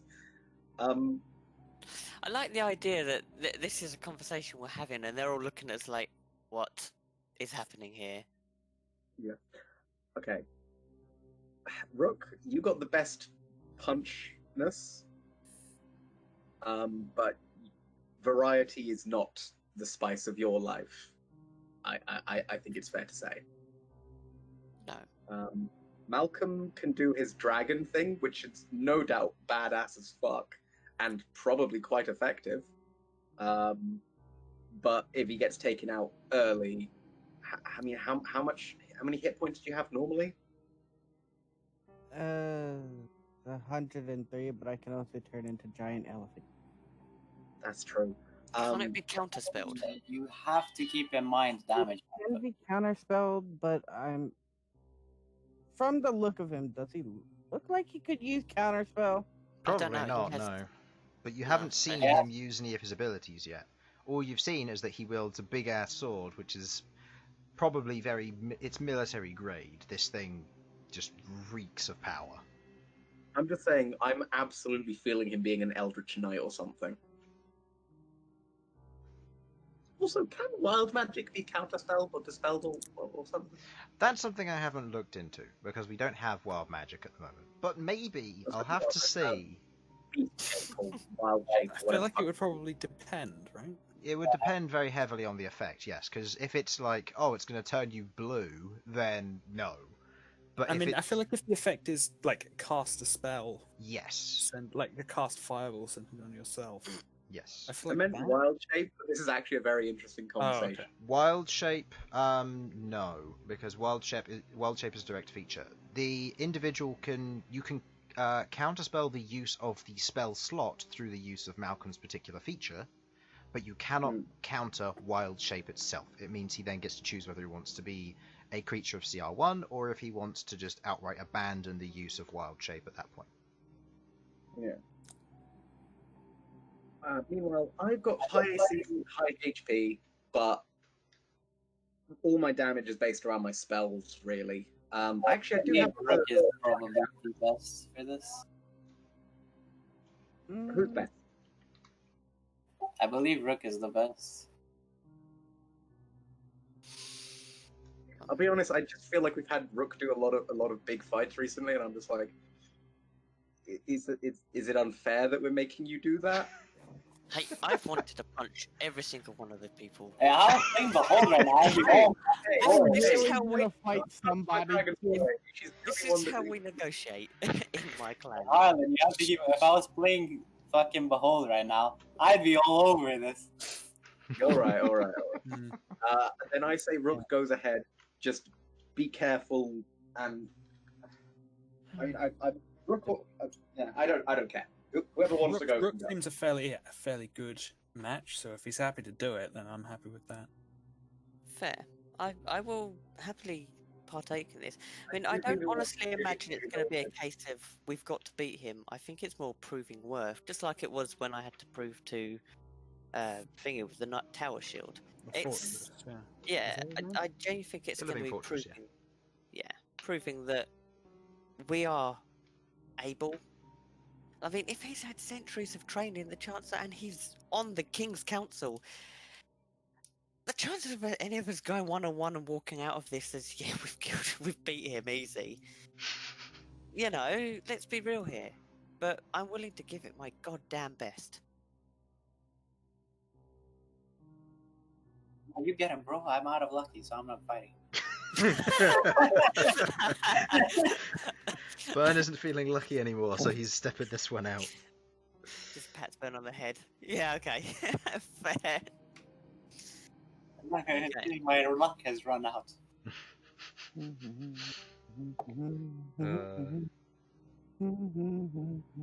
So, is it Rook stepping forward? Apparently. If everyone's okay with that?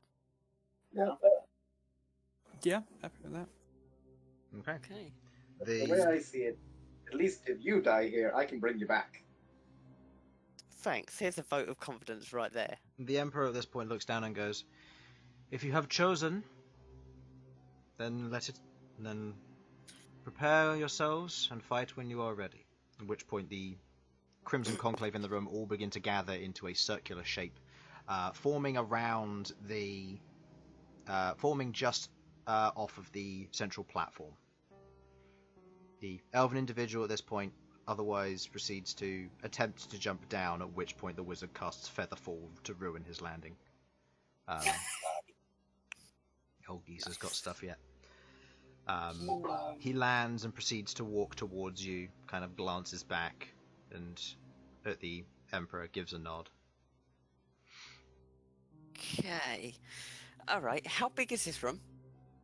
The circle which you are given is about, I'll say, 30 foot in diameter. Okay, so potion of growth, probably a bad idea. I'll fill it up. Is this the circle? Nope.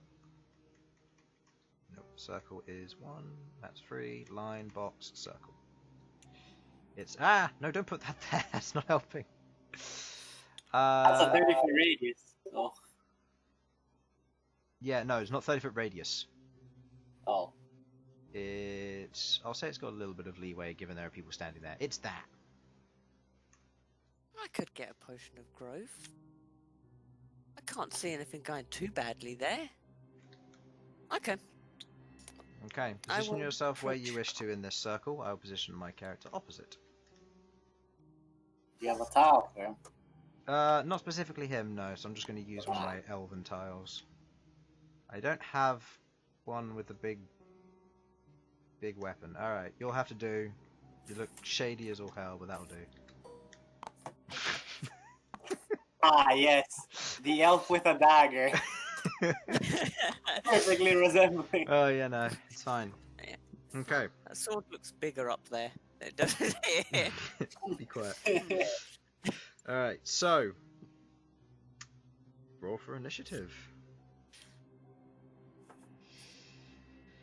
Alright. That is, oh my god, that's 7.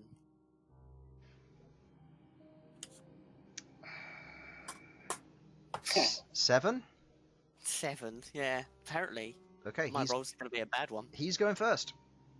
Let's change up this music. Okay, time for Chris to use broken items and abilities. We'll have to see. Or you'll have to see more accurately. Is the music coming through? Sorry. Yeah, I can hear Yeah, it was very quiet for me for a moment there. Alright. Might get louder in a minute, knowing Battle of Wesnoth. Alright. He... Question, I don't suppose I could cast Guardian Dwarf Nope. without being noticed, could I? In this place? No. You don't think I can Okay. sneak in on the disintegrate in here, do you? Okay. He... Alright. He's got setup to do. And he goes first. This is wonderful. Oh god. You watch as he places his hand on his blade. He places both of his hands on his blade to his side and focuses for a moment. Before you watch as he draws a few symbols in the air. And you watch as from his wrist a energy seems to glow as a series of beads begin to flow off of it from one wrist to another. As he pulls away, you watch as he doubles in size. Aw, he beat you to it. As he does so, he holds his blade in position. He holds his blade in position and opens his eyes once more. He ends his turn there. Okay, right, well, this is how it's going down. Right. I'm gonna take a potion of growth. Great, now infantry. It's 1 potion of growth. I'm sure Okay. that was worth it. Swiping from your inventory, you chug it down. Hang on, I need to quickly update my potion of growth thing so I don't That's fine. miscalculate. Right, okay, that was my bonus action. Do I engage? Oh fuck it, I should just gauge to start with, won't I? Yeah, sure. Okay. I'm going to just charge him, Okay. and I am going to do. I'm nervous about hurting him, but I'm just gonna. I'm used to full-on brawling as a Minotaur, and this is how we do negotiating. So I'm just gonna go ham. Okay. You move up into range with him, but first, he is going to use his reaction to proceed to use his held action to attack you twice. It's fine. That is Bro. that is a 32 to hit, Bro, you very much came at me. Holy shit. Okay. and yeah. then that is a 29 to hit. Yeah, both of them hit. Two very good rolls, I will add. Oh no, Oh, okay, right. that dice. If Chris turned around and goes, "They're bad rolls," I'd be like, No, "You they were wanna good laugh." rolls. Don't worry. Yeah, and almost picked up the wrong damage dice. I'm using Savage Attacker on that one. Get out of here. Ah, there we go. From 1 to max. You take 21 points of damage, followed by 12 points of damage, so 33 total. Fair dudes. Excellent. As you watch, as he held ready, you watch as he draws his blade, and while you are still out of reach of him, the haft blade swings up, cutting through very precisely along the across the bits between your plate armor, your underarm, on the inside, and then on the inside of your leg, very quickly and deftly, before the sword is placed back in its sheath. The blade itself seems to pass right through you otherwise, not hitting your armor. Okay. Invoking the comic strikers, is that an action? I haven't actually got Bonus that written action. down. It is a bonus action, right? Okay, Yeah. good to know. Sorry, that's one Okay, thing that I right. keep forgetting. No, it's just something I didn't check. I was like, oh, hang on, I haven't write that down. I'll write that Yep. now. I'm going to take my 3 swings. Okay. Normal swings. Running your gauntlet across the edge of your axe, the comet strikers ignite with all of these stars pulling out, and you begin to take your 3 swings. Go ahead and make me attack rolls. I am just gonna 3 rolls here. Yep, that's fine. 17, 11, 11. All of them are plus 11. Plus 11, so they all hit. The 2 11s just hit. His AC is 22. Okay. Wow. Bugger. Right. I'm large. Oh god, which dice is it here? What are you looking So for? 3 12s, 3 12s, 3 4s, 3 4s, and nothing else. 'Cause you didn't use Hunter's Mark, because that would be a bonus No. action. and I didn't activate the gauntlets because that was a bonus action. Obviously, I used my bonus action to take the potion. Oh, right. Yep, good point. And that's plus 6 for each of them. Oh, Wow. 1s and 2s. This is, by the way, why you need Savage Attack. Because you could re-roll one of these. Oh, wait, you re-roll 1s and 2s. We roll everything. Yeah. Yeah. Yeah, you have Great Weapon Master. So, Oh, wow. yeah. And then Savage Attacker here would allow you to re-roll that one, but yeah. Okay. Total Whatever. damage is... Oh, I forgot my enlarged reduced damage. It's fine, I'll remember it next time. I'll put these D4s... I'll pull these D4s out for later. Alright, Nice. so that Cool. is... I'm gonna action surge. So it's 22 Action plus surge is what, my sorry? foe. Plus 6 for 18. 18. Okay, so it's 40 damage. Alright, that puts him down to that. Okay, and action surge. 3 more attacks. Right. 11, 13. 2 So hit, 2 of 1 them miss. hit. Okay. Come on, give me some That's decent better. rolls. I can live with that. Better damage. Oh, hang on. Them 2. Plus 12. There we go. There we Oh. go. So plus we go. 12 is 38. Okay. You take your swings at him, the first 3 carving into pieces of his splint armor, cutting through small portions of his flesh, leaving breaks in it as you take these swings. One of them is missed as he otherwise parries it with the inside of his gauntlet, knocking it to one side, before you swing round for a cut across the chest, leaving a gash. He takes a light step back before his turn begins. Okay. As a bonus action, he is going to use Fighting Spirit. I believe... Simon, I believe you know what this does.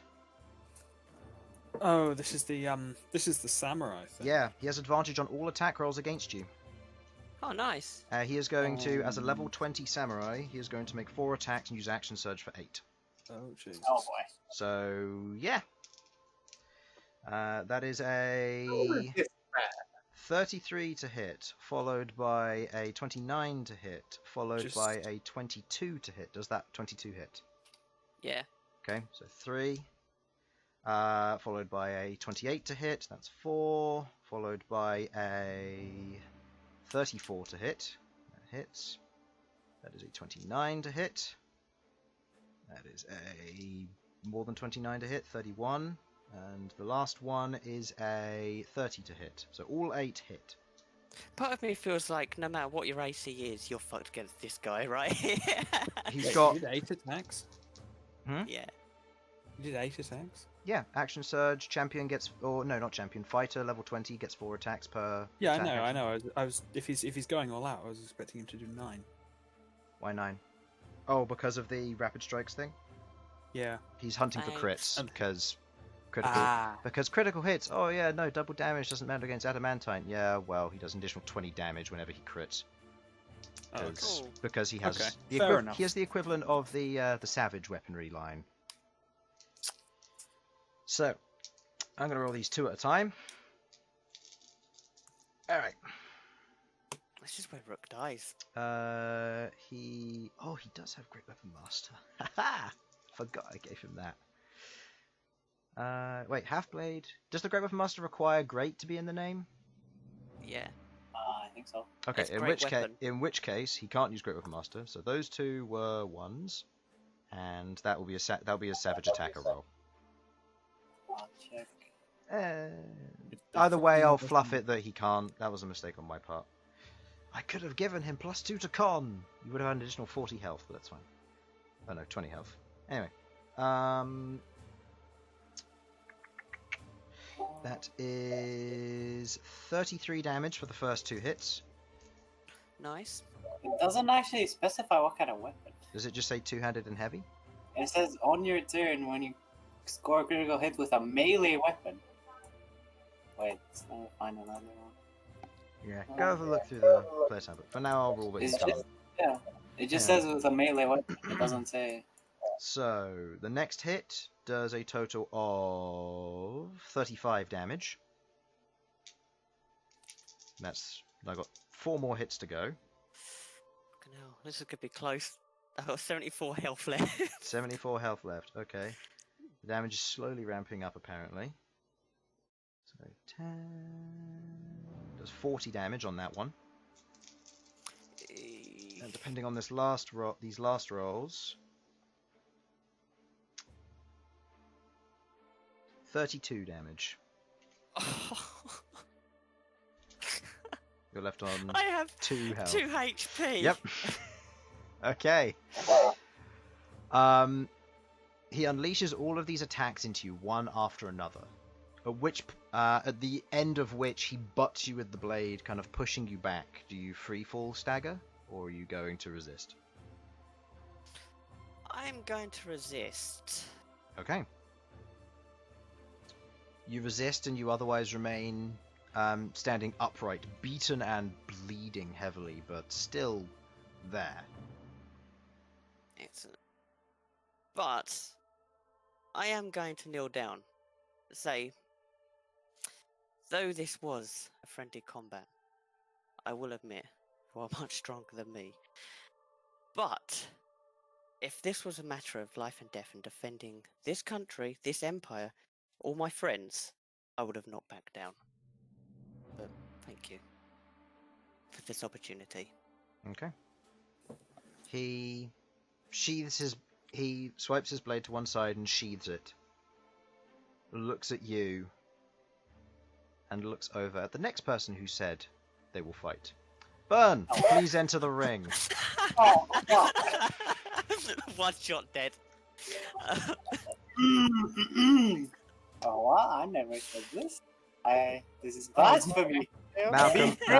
Malcom, remember who's next after Bern. I'm being brave. Except as well. You did.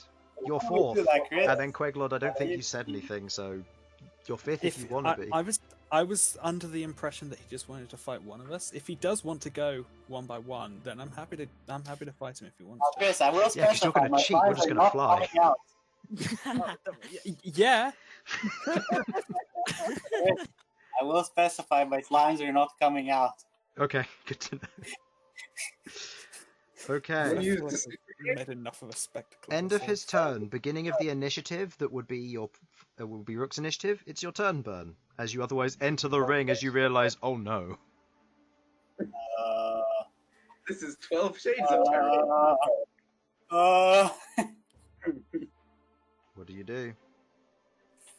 I mean, Alright. 6 or 7 weapons. 7 weapons, please. Oh, you invoking law. Yes. Okay. Where is my tile for that? Alright. Okay. It's an action, correct? Yes. You place your hand in the air, grasping at the bright white and silver sword of law. As you drag it across the air, an after-image begins to form after it, each one solidifying into a version of law as they float there in front of you as you focus. Remind me. Can I... shield ends at the beginning of your next turn, right? Correct. If I quicken spell shield,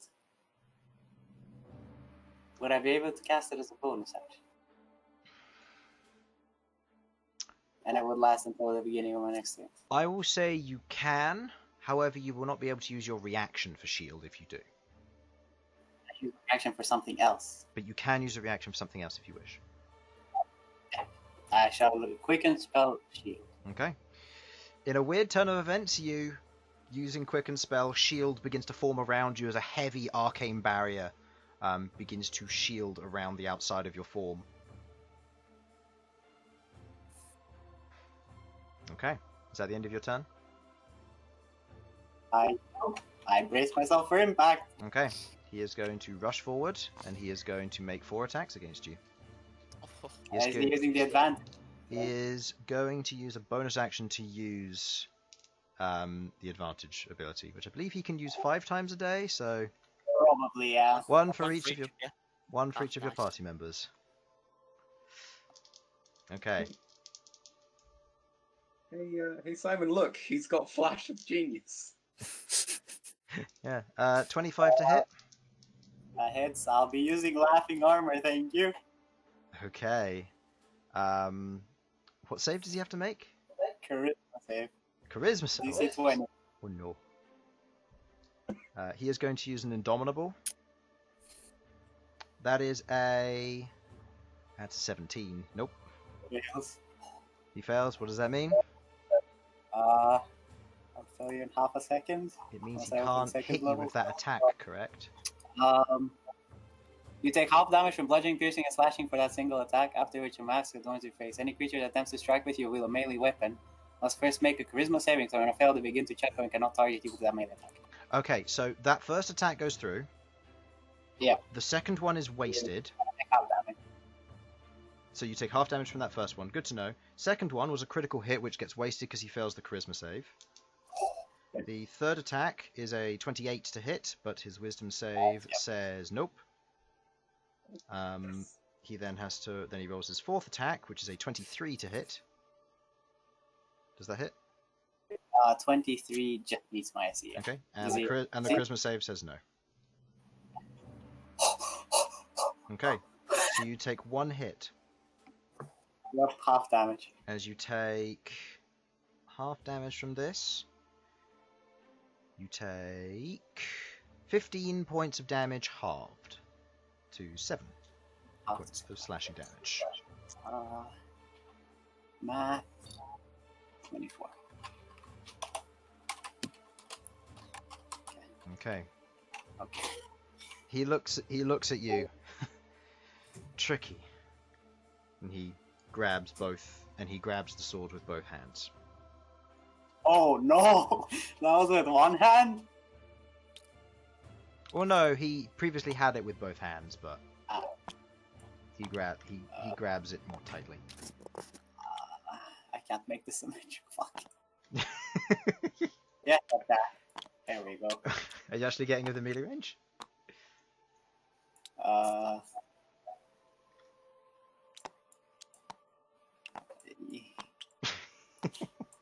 This is entertaining. Yes. There There we we go. go. Okay. Go ahead and roll Alright. your attacks, please. That's 7 attacks. I 7. believe 1 is advantage. 1 is with advantage because it's opposite you. Yes. Okay. So. Oh boy. So roll all of So these. These 2 are the same. Is the advantage one. Okay, so this is. The rest of these are singles. Okay. Yeah.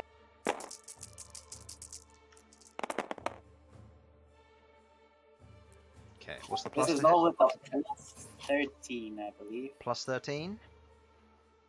So Yes.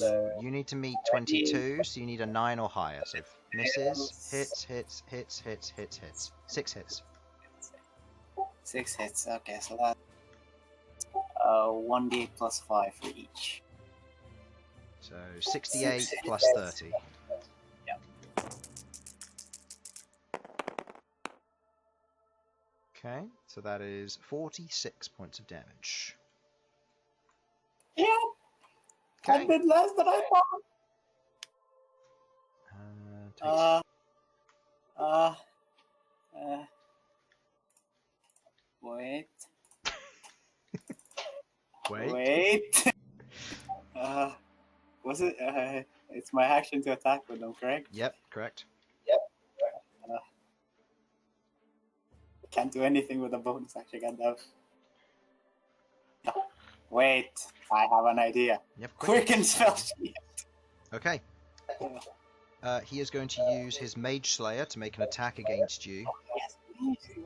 as you proceed to do this. That is a 22 to hit, which I believe without Does shield. my shield go through before? Your shield goes through after. After? Then it After. hits. Okay. And roll me a concentration check for shield, please, as you are casting it.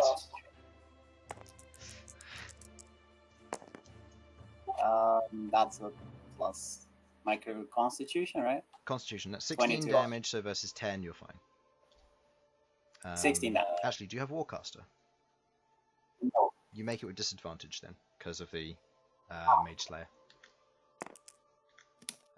You're still fine. Yeah. Yeah, so you take 16 points of damage. My shield still go through? Shield goes up there, yeah.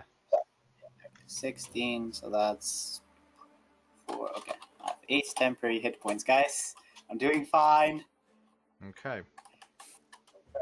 Goes by down a further. What can you do? 89. I'm gonna assume I'm not allowed to cast Disintegrate. Oh my god. It's up to you. Either way, it's his turn now, correct? I believe so. What can I do? I will be doing this every turn. Yeah, I know, that's why I'm thinking what he can do. What can he do? I'm looking through his magical items.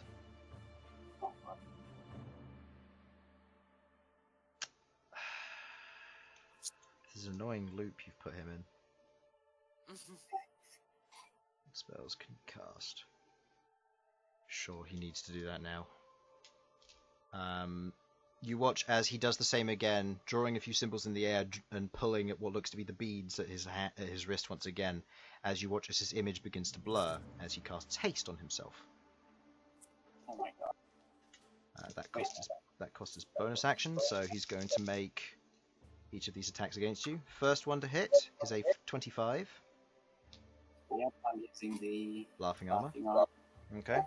So this will be... So I take half damage from that one. So you take half damage from that one. That's cocked. That is... Doing the math. 21 points of slashing damage, halved to 10. Okay. Next 3 attacks. That is a... 31 to hit, 18 to hit, and 19 to hit. So 2 miss, 1 hit. So the one that hits, charisma saving throw, fails. Then the next 4 attacks. Yep. From haste. That was cocked. Okay. 3 hits, 1 miss. Charisma saving throws for each of these. That is it only on that attack that he for the charisma saving throw thing, or is it all of them? So if he succeeds, is he then immune to the effect, or is he still have to making it for each attack? Any creature that attempts to strike you with a melee attack must first make a charisma saving throw. On a fail, they begin to chuckle and cannot target you with that melee attack. With just that melee attack. Okay, so it's for each one he has to roll. That's Okay. for each one he has to. Okay, so he rolls a natural 20, so he succeeds 1, and then he succeeds another one with 21. So 2 go through, but he failed the 3rd one. Don't Indomitable. Was it not 20 on the attack? No, natural 20 on the charisma save. So 2 go through. Oh no. Oh no. Goodbye, man. I am going to use Savage Attacker. Oh wait, yeah, I can use Savage Attacker once each turn. Haha. Oh well. Not the best, but that is 28 points of damage. Not halved because it's not the first attack. Yeah, it's only for the first attack. It's only for the first attack, and then it's and then it's Sanctuary thereafter. Yeah. So that is how many? 28? 28, yep. As he goes to carve into you, you see him laughing and chuckling as he begins to slice once and again each time. The Emperor is leaning to one side and watching. Are you interested? Seems interesting. Your turn.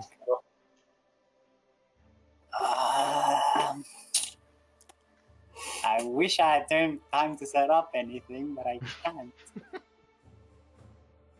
Oh! Wait.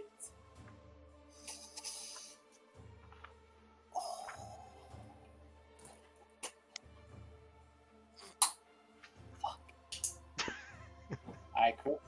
Yep. I'm quick and spelling slow on him. You're quick and spelling slow. Yep. Okay, he is going to use his reaction to make an opportunity attack against you. Fine. That is a 29 to hit, so yes. Yes. And that is 15 points of slashing damage. 103 minus 15. 88. Okay, and you go ahead and cast slow. What save is that? Wisdom save. Wisdom save. He's going to use Indomitable. He has 2 charges, doesn't he? He has 3. He's level 20. He gets 2 action surges as well. Oh! Fuck! We're so dead. He hasn't used his second one yet. Yeah, I had to go and look that up just to make sure I was right on that. 16. That is a... He's not proficient in wisdom, so that is a 17. That is a fail. So he is now slowed and hasted and enlarged. He's fucking debuff buff god. And then I can attack it with my action. Do we want to just say that slow and haste cancel out, given they do the opposite effects of each other? Slow means he can only take 1 attack per turn. Haste just means he gets 2 actions. Yeah. Okay. Yeah. He can attack twice. Yeah. Okay. He has minus 2 AC, I believe. Oh, did you roll a concentration check for that with disadvantage, by the way? Oh, when you were yeah, casting it? true. I believe. Yeah. Sorry. Yeah, he has minus 2 AC as well. Yeah. Yeah, you succeed. 19. Okay. That's a 4th level, I believe. Yeah. Slow. No, 3rd level. 3rd. I'm just checking how many points I need to take away. And that was quicken spell, right? Yeah. Yep. Okay. And then 7 attacks is 1 with advantage. Okay, go ahead. These are all at minus 2 AC, you said? Yeah. With plus 13 to hit. This hits, I believe. Yes, 22, right? Alright, it's It's 21. 22, so it'll be 20 at the moment, so you need 7 to hit. So Yeah. hits, Yeah. Hit, misses, miss. hits. 1, 2, 3, Hits, 4, hits. 5. 5 hit. Yeah. Yeah. So 5d8 plus. Does slow do anything for his attack rolls, or is it just he can't use multi-attacks? No, he can only make one attack per turn. That's the only thing. And he make a wisdom save on the end of his turn. I It's think. just one attack per turn. Yeah. Okay. I'll read the spell if you. No, it's fine. That's fine. That's all I need to know. So it doesn't matter that he has an extra action then. I mean, I think he can take one more attack, so he can have 2 attacks. Because it counts as a second turn, I guess? I don't know. Regardless of the creature's abilities or magic or items, it can make no more than one melee attack or ranged attack during its turn. So yeah, doesn't matter that it has haste. Okay. Okay. I thought it would make 2 attacks, because it has... Okay. Alright. How much damage with the 5 hitting? 5d8 plus 25, yeah. 45. Okay. Should have just had him go up first. Yeah, I'm just thinking, fuck me. That Okay. laughing thing is pretty damn powerful. It is. I Yeah. have no shield now. I'm scared. Okay, his turn. He has one thing to do. He can't cast a spell because otherwise it will take his whole turn. He can make one attack, or he can use his bonus action.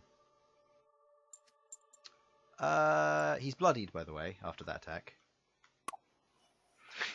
Just thought I'd mention that. He is going to bonus action Second Wind. Oh my god. Okay, remember he heals for his fighter level, which is 20, which is a lot of healing. Oh my fuck, I forgot. Yep, Here goes okay. all my- End of his turn, wisdom saving throw. Yes! 23! He's no longer slowed. Alright, that's the end of his turn. Go. Quick and so slow. Wait, Would he have his reaction? wait, let me see. I believe it's Yes, they can't. They can't use reactions. They They can can't either. use reactions, but he's no longer affected by it, so he Yeah. can now. Yeah, Okay. He is Wait, going can to he? take an. I don't know if he gets it back. Does he get it back? Does it say he can't take it, or he doesn't get his reaction? Speed I is mean, half, and it can't use reactions. Okay, so he can. So he can now. Okay. Okay. I mean, it does make sense because he got the save at the end of his turn, and at the Yeah, end, true. Yeah. he Okay. react. Attack of opportunity Oh, at you. yeah. And. Oh, so close. That is Yeah. a 34 to hit. It was almost a natural 20. I was like, oh, did he miss? And 34. No, he doesn't miss. Hits. Go. That is 15 points of damage. Wait, 16 points of damage. 60, so that would be 72. Alright, I'm about to go bloodied. Oh, fun. Okay, Alright, I need to roll disadvantage on this bit. disadvantage on this on the concentration. Yep. You succeed, and Please not. then he needs to make a wisdom saving throw against it, and that is a 20 exactly, which meets your DC. So he is not slowed. Alright, well, 6 attacks. 7 attacks. 7 attacks. Go for it. Worked while I. So back to 9's needed. So Yeah. hits. Hit 1, 2, Miss. 3, 4. 3, 4, yeah. 4 hits. He keeps going down by 1 every turn. Oh no. Fuck. So this is 38 plus 20. 40 now? 40 damage. Nice and easy to calculate. He's bloodied again. Okay, his turn. He's going to start with using his 2 actions for all of his attacks. He is, however, going to use his bonus action to give himself advantage on his up to 12 attacks this turn. 12? Oh, he's gonna act. Oh no! He could use action surge if he wants to. Okay, that is a natural 20 on that first hit. So that is a I'm using total. laughing armor to half Just that so you damage. learn his modifier, because I think it's fair on a natural 20. With the +5, that's a total of 40 to hit. He has a plus. He has a He has a plus- +15 because he's got a 15. +3 weapon. Plus Nice. he's got a strength of 22. I would like to use laughing armor to half that damage, please. To halve the damage. Oh, wonder why you'd want to do that. I'll be back in a moment. It's like comes back, Bern, dead. Queglod, it's your turn. Okay, so I'm This gonna. is not looking good, boys. Okay, so what do we Why have? did I here? try to challenge him? I don't know why. 43 damage halved to 21. 21. 21 damage, yes.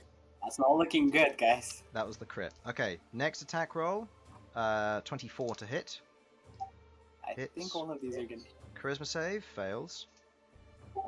Next attack, 23 to hit. Oh no, 33 to hit, sorry. Yeah, wrong number. Charisma save, doesn't make it. 25 to hit. It's cocked. Doesn't make the save. Fifth attack, hits on a 24. Doesn't make the charisma save. Charisma's That really hurting. fucking him. armor of yours. 25. Oh my god. Succeeds the charisma save on one of them. The 8th attack hits. Doesn't make the charisma save. So one hit goes through. Oh, by the way, with that 21 damage, please roll me a concentration. Oh, you're not concentrating on anything, are you? You were on No, I'm not. slow, but yeah. Yeah. Okay, so you take 18 points of slashing damage on that attack. And he's going to action surge because he wants you gone. Oh no! How many more attacks is that? That is a crit. And that is a fail on the charisma save. He's going to use his last Indomitable to fail. If I got that crit through, that would have been really nice there. Because that would have been unhalved. Next one hits. This is the second attack there. Fails the charisma save. Next attack's another crit. Please succeed the charisma save. That's a 3. Last one misses on a 18. Jesus. Yeah, it hits. Oh, Why is right, it it hits! hitting? It hits, right! That was a 3 for him. I was like, oh, it misses. And he succeeds the charisma save! God, When he rolls a 2 and a 3 on his advantage roll and still hits. And rolls maximum damage. That is... 25 points of slashing damage. How much are you on? I'm on a solid 8. Okay. He is going to butt you with his sword, seeing how close you are to death. Do you yield? I put one leg back and I push against this sword. You're not yielding? I'm yielding a tiny bit, but I'm standing up. Okay. So you are yielding. It's doing what No. I did. Yeah, I'm yielding, but Yeah. I'm yielding on my own terms. You're not yielding yours. on your own I'm terms. yielding on my own. Okay. Keep in mind, if you take a turn here, he will strike you back. No. I'm gonna stand up to his sword, but I will, all of these are gonna fall to the ground and, wedge themselves in the ground. Merging with the ground, you take a step back as you are otherwise set free. Malcom! Where's your tile? Come here. Have fun, Malcolm. I tried. You softened him up a lot. Yeah.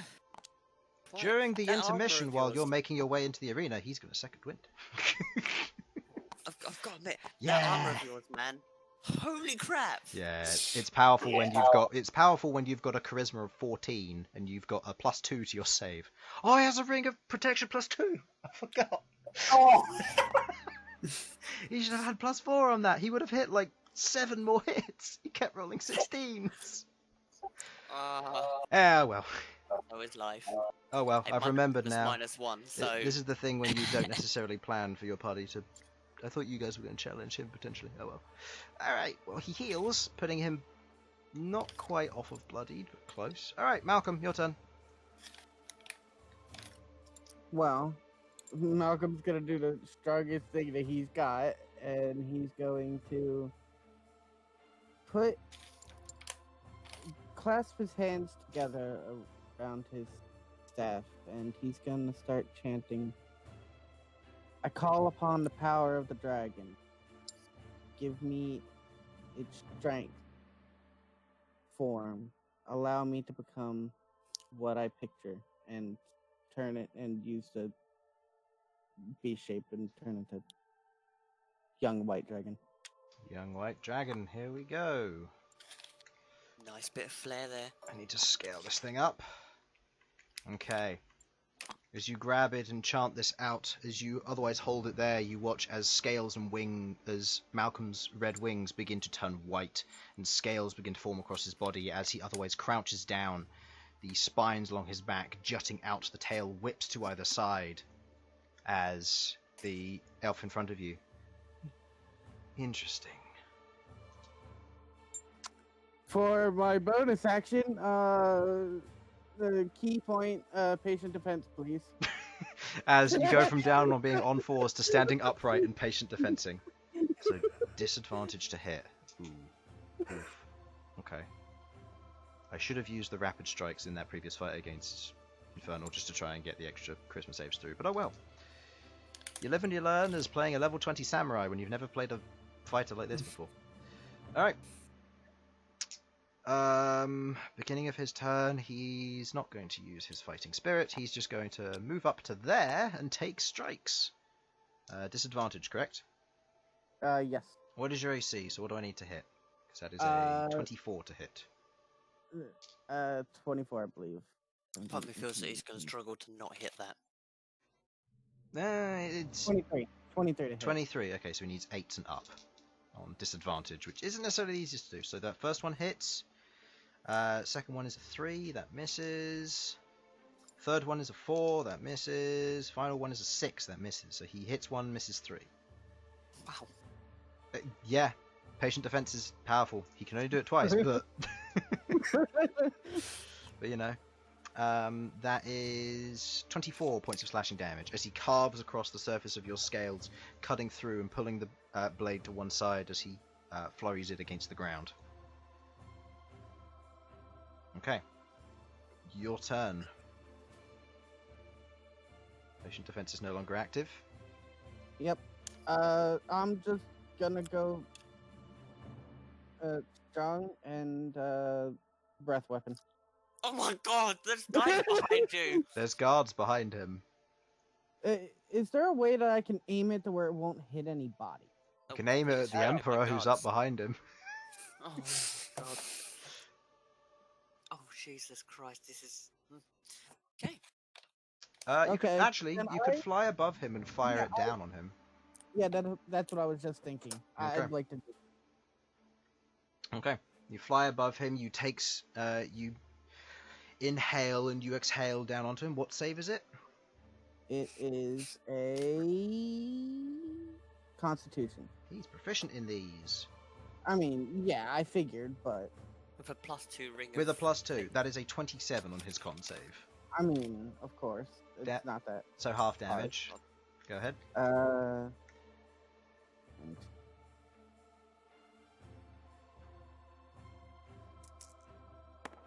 you go. Alright, what damage are we looking at there, friend? Half of 30 is 15. That was low rolls. Mm-hmm. But hey, you got rid of his temporary hit points. Bonus action, patient. Okay, bonus action, patient defense. Being above him, he is going to... How far above him were you? Just above. I didn't want to get out of range of him, so he could an opportunity attack. So. Okay. Fair enough. So that will be 4 attacks with disadvantage. First one is a 6 and misses. I need 9 to hit, correct? I believe you said 8. 8, yes. So that 9 hits. That's a natural 1, that does not hit. And that is another natural 1, that does not hit. 1 hit. Patient defense, I hate you so much. I'm going to risk it for a biscuit and savage attack at that 5 to get a 5. Okay. 18 points of slashing damage. Large putting in work. Oh no. Oh no. Yeah, okay. Next turn he shrinks. Gee. And then the 2 turns after that he has a lethargic stunning. Oh yeah, yeah. Because of Oh, You could live 2 turns. Then he's I- stunned. Yeah, that I could... can do that. Okay. Yeah, okay. End of his turn, your turn. Roll a d6 to see if you get your breath weapon back. Yep. I just need to double check. I believe it's on a it's a s- 5 or or 6. 6. Okay. Nope. Alright. Melee combat it is.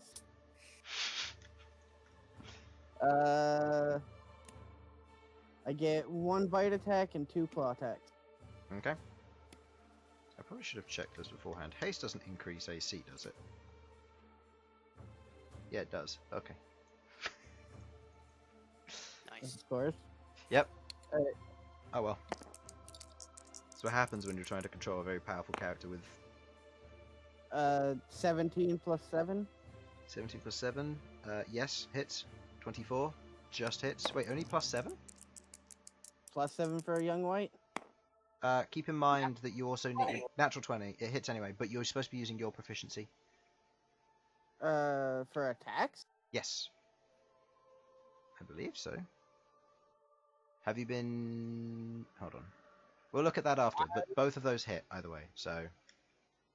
I mean, if it's with mine, then They both It hit was- anyway, so go ahead and roll the damage. I'll check on that. I need to roll 1 more. Oh yeah, you have 3 attacks. Plus 7. That one shouldn't hit. 18. Okay. That one doesn't Uh, hit. So 2d10 and 2d10 and 46. Yeah, because what the second one was the critical. Yeah.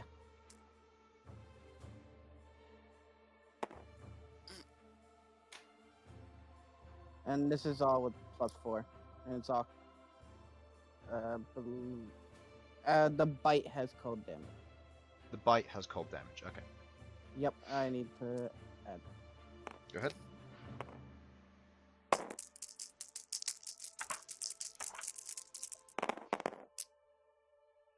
$31. 31 damage total. 31 total. 6 of which is cold. If that makes any difference. Nope, not to him. Just making sure. Yep, that's fine. Okie dokie then. So.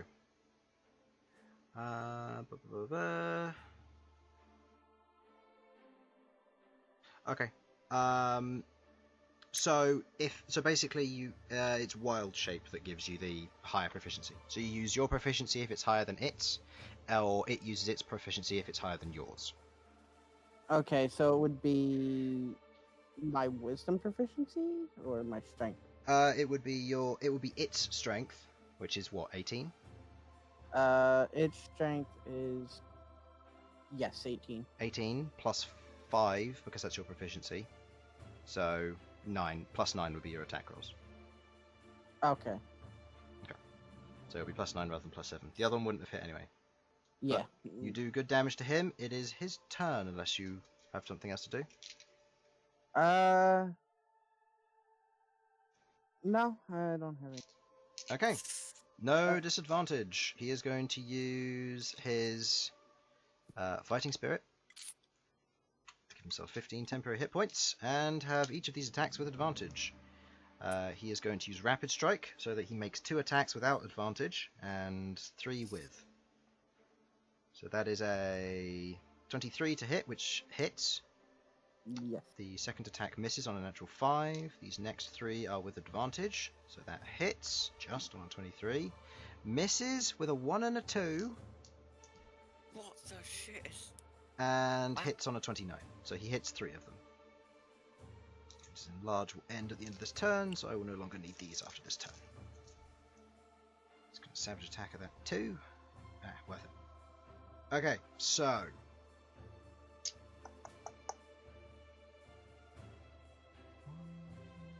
plus I'm doing this all at once, if that's alright.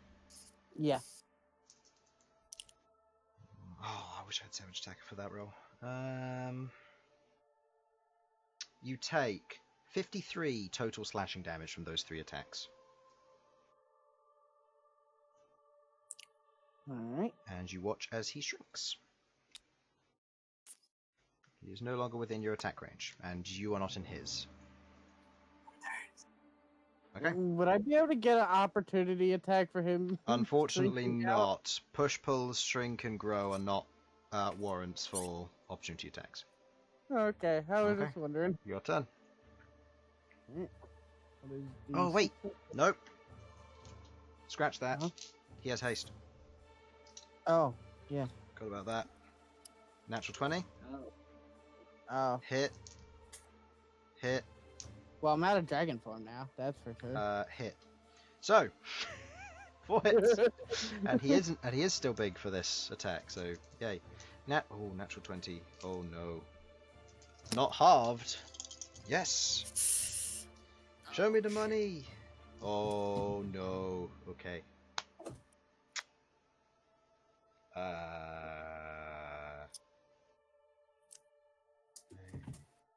58 points of damage on the crit. Okay. Are you still in dragon form? Crit. Can you repeat that? Because Discord cut out. 58, are you out of dragon form? Oh, yeah. Okay, so you're out of dragon form. Make me a dexterity saving throw as you fall to the ground. Dex saving throw. Next 3 attacks. Dex, that's...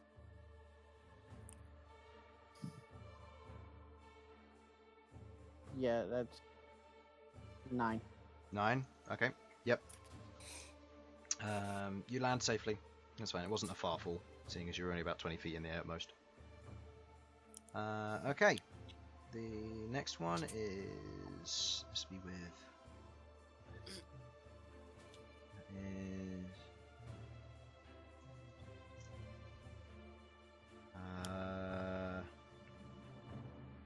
and 57 points of damage thereafter for the remaining 3 hits.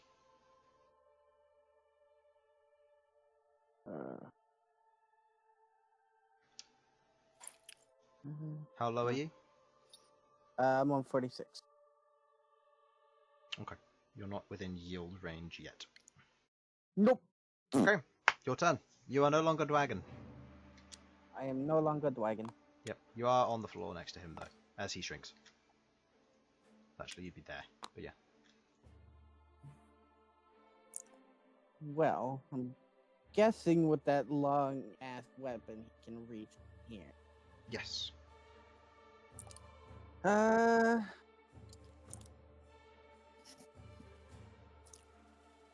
don't have another dragon? It takes a 6th level spell slot. I mean, I could turn into a different... I can turn into, like, a younger one, but... A wormling. Oh, armling, yeah. I just need to take a look and see what spell slot that would take. Depending on the one, I believe red and crystal are 5? 4. 4? Red is 4. Hmm? Red Wireling is 4. Red wormling is 4. Okay. So would that make crystal the same? That'll make crystal the same, yeah.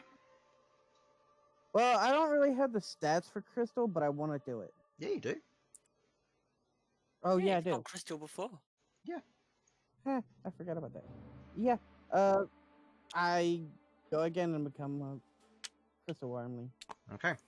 You become a crystal wormling as the skin on Malcom begins to shine and shimmer within the bright light of this room as he goes down once again, becoming a crystal wormling. Okay. Anybody got good passive perception who isn't Malcom? Sam. Great. I mean, I think Sasha has decent Sasha.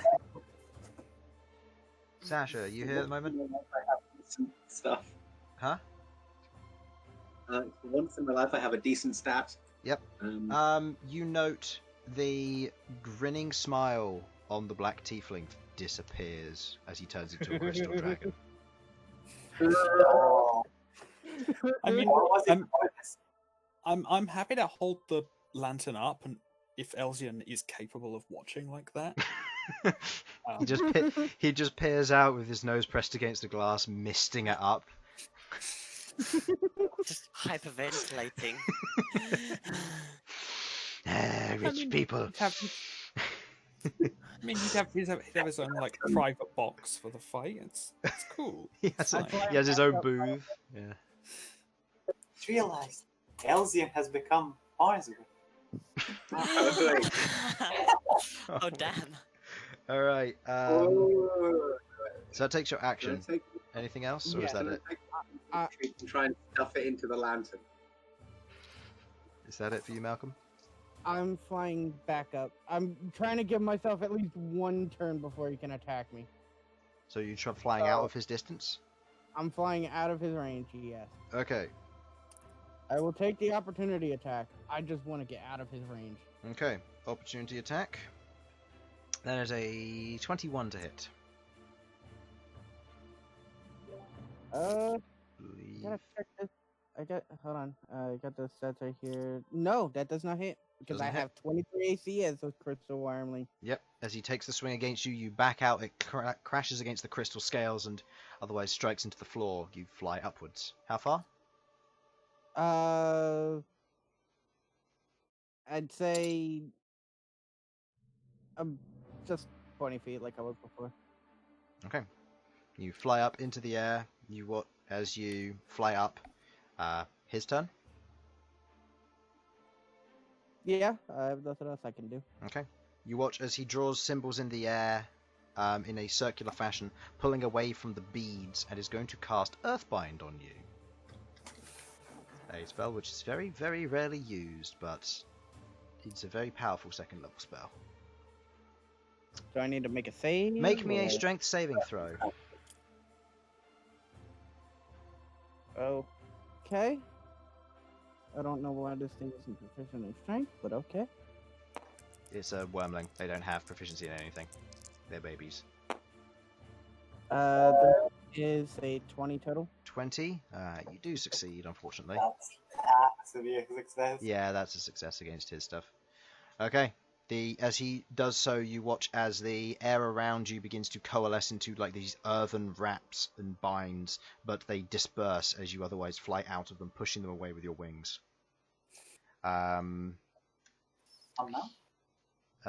He is going to hold his action. And he's going to hold his action. Yeah, that's it. Okay. Does he not get stunned, or is it next? It's next turn. Okay. He is otherwise holding his action. What would you like to do? Breath That weapon. was a bonus.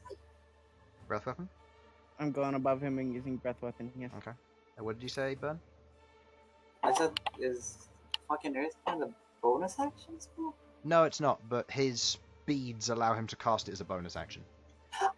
Because he can cast specific third level spells and lower. For some reason, I keep thinking he's an Eldritch Knight and he can cast spells. No, he's not. He has a series of beads which allow it. Basically, he has prayer beads, but they work for specific fighter I keep spells. thinking he's the Eldritch Knight. Yeah. No, he's a samurai. He gets to slash people really quick. Alright. What were you doing? Breath weapon. Breath weapon. What You save? need to make a dex save. Oh, he's good at these, because he's not proficient. That is, however, a... plus his dex. That is a 15. It succeeds, but Yeah! That was a mediocre roll. He takes how much damage? Half? 15. He takes 7. Yeah. Sweet. Alright, good to know. And we're just stalling for him one more turn. Okay. Is that the end of your turn? Yeah. Okay, I didn't want to have to use this one. I was trying to save it for Queglod, but sure. He's going to pull the beads to either side, and he's going to cast Jump on himself. He's going to jump 20 feet in the air and make 8 attacks against you before his lethargicness steps in. Oh, goodness. God. 8 attack? His haste lasts until the end of this turn. Oh yeah, hey. So that's a 21 to hit, that misses. That is a 25 to hit, that hits. It's a 27. That is a 23. Does the 23 hit? I have 23 AC. So yeah. Okay, so 3 hits so far. Next 4. Hit, miss. So 6 attacks hit. I don't need to roll d4s now, because he hasn't got a large reduced charge yet. Or, yet. I guess it's back on a long rest. I need this item. No. Bad Rook. So that's 18 damage, followed by 15 damage, so 33 damage from 2 attacks. Savage attacker. Okay. Savage attacker that. Alright, never mind. Stays as a 1. 23 damage for the next hit. Okay. So 33 and then 23, and then the last one is 31 damage. Last 2. Okay, I drop back down.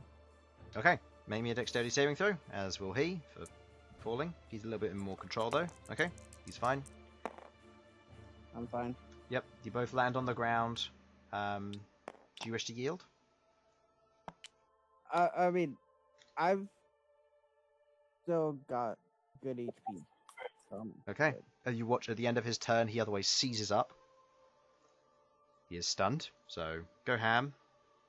good. Is it stunned or Stunned. paralyzed? This is a big. This is I'm pretty sure it's done. okay. Stunned just means advantage on everything. If it was paralyzed, it would be crits on everything. If you I'll hit. check again. But I'm pretty... Yeah, I'm gonna Is check it, again, but I think it's stunned. No, that's the target can't move and take action until its next turn. Cannot move or take actions, so it's not even stunned. It just they can't move or take actions. Can't take, So it's incapacitation. Okay, never mind. So in which Oh, case, yeah, panic. I thought it no. was as well, but apparently not. I also have You can advantage give on. him advantage? I also have advantage on dex saves. Wait, so Malcom wouldn't even get advantage on it? No, he wouldn't. Oh, wow. Okay, what do you want? Happening? Your turn, Malcolm. What do you want to do? How does he look? He's a little bit higher HP than you. He's looking injured, that's for sure. He still has one use of... No, he uses second use of second wind. Balls. Mm-hmm. He's out of healing. Uh, Until he gets to give use me- cure wounds at first level. Doing 1d8 plus 1. Oh, I know that. As a bonus action. I'm just seeing what I got real quick. Okay. Do you have any suggestions? As much as I want to. I Please don't kill him. don't know. I want to be funny in this, so I want to do it. Okay. Can I be funny? Go for it. I'm taking out the package. Oh no. What? And you're using... The big one. Oh, you're using Geyser. Okay. What save is it? Let me double check real quick, because this is something I have to double check. I think it's DC 13. It's a strength save. Would it be this? Yes, it is a strength save, but I have to. I'm gonna rule that it is stunned because stunned makes more sense. I always thought it was stunned. I always thought it was stunned as well. I'll check the book afterwards, but for now, stunned means is it- that Just for one turn, though? it's just for this turn. Yeah. Then I kind of don't want to use the package. It's up to you. Ki- Do you want to or not? If he's stunned, he will automatically fail, Oh, and I will deem it as Okay. stunned because that's okay. Yeah. Okay, yeah. I want to use the package. okay. I have to. This is funny. Okay. You watch as Malcolm, in the middle of the fight, pulls out what looks to be almost like his brown package and tears from it what looks to be a horn-like item with a bluish liquid inside. As he points it at the individual, you watch as he says the command word, Geyser. and you watch as a stream of water shoots out of it, striking into him, and he is pushed back 15 feet and takes 1d4 bludgeoning damage. As he hit the edge of the circle, he will take an additional 1d4 bludgeoning damage. So go ahead and make me 2d4 bludgeoning damage. If that was the move that took him down. 5. Okay. No, he's not down, but he is... You watch as the courtroom has now got a layer of water in it that has now covered the surface of this individual as it has pushed him back, as he has been pushed back and onto the ground as he is prone. Everybody kind of looks kind of like, huh? For a moment. Is that your turn? You still have a bonus action. Let me just double check.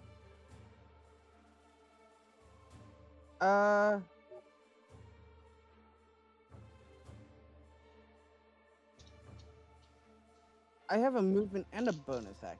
Yes. So, I am going to bonus action Shillelagh. Okay. Fly up just a tiny bit. Oh, alright, you can fly. Okay. I can fly personally. So I'm gonna fly up and be here. Fly up like 15 feet and be there. Okay. So, in which case, it is now his turn. He's going to get up, using half his movement. 5, 10, 15, 20, 20. No, he's going to do 20. He's going to stop there. You're 25 in the air, right? 15 in the air. 15 in the air. He can't hit you from here, so he's going to hold his action. Actually, no. He's going to bonus action use a Cure Wounds on himself to try and heal a bit. Because this is cheese. Alright, 4. Alright, good. Alright, you okay. I'm just... There's so much flying in your party. I don't. Wait till Gabby shows up, and then Rook will fly as well. I could have been more annoyed if I decided to fly. But Yeah, I you could have decided just not cast to. fly and just flown up. Yeah. I was like, it's not gonna be fun for anyone, so I was like, fuck it, I'll do the good one. Yeah, Chris, you'll use laughing armor and make my life I just got a terrible. quick question. Mm-hmm. Is this room big enough? For what? The big elephant. Yes. Okay. Big Wait. elephant. Oh, hold on. No, I'm thinking if it's a 4x4 because that's its maximum size. No. Not without breaking structural pillars. Sorry, I was just thinking 4x4. Yeah, that fits in this circle. And then I realized, wait, no, that's just because that's the maximum tile size you get. War Oliphant, no, does not fit inside this room. Okay, all you're gonna do is just get up really high and then turn into a thing on the way down. Who cares if you break the pillars? That elf ain't getting back up. You don't know. Actually, He's still got his 18th level feature as a samurai. What is that? He goes down to 0 hit points, so he can keep fighting. Wow. Fuck my life. Wow. I'll need to check the specifics, but I believe he can fight for 1 round and then he goes down after that. Second reduces it to 0. You can use your reaction to delay falling unconscious. So you can immediately take an extra turn. Yeah. But taking damage causes death saving throws. Yeah. I'm just gonna cast, I guess, a 5th level moonbeam on top of him. Okay. What save is that? Con? Double checking. I believe it's con. Yes. That is a 24. He succeeds. Yeah. Go ahead and roll damage, please. 5. I need to double check. It should be 2, 5d10. 3, 4. Yes. Wait, no. 5d10. Yes. Yes. It's 2d10 at the start. Okay, and it's a 2nd level spell, yeah. 19 halved to 9. Okay, you undid his healing from Cure Wounds. All right, Outrage. his turn. He needs to make another save. He needs to make another save. Con. That's Yep. that's a fail. Wait, no. Wait, What is it? it's 20. No, that's a success. I thought he failed on that number. He doesn't. He succeeds on that. Just. Yeah, just barely. Yep. 27 halved to 13. Oof. Would that have taken him down? That would have put him low, not taken him down. He's still got some hit points left because remember he's healing through various means as well as using fighting spirit to get 15 temporary hit points each time. There's one use left. I don't have any solutions for flying creatures, so he's going to move out of the radius. You Just see it as that. Yeah, I share that pain. How high up are you? 15. 15.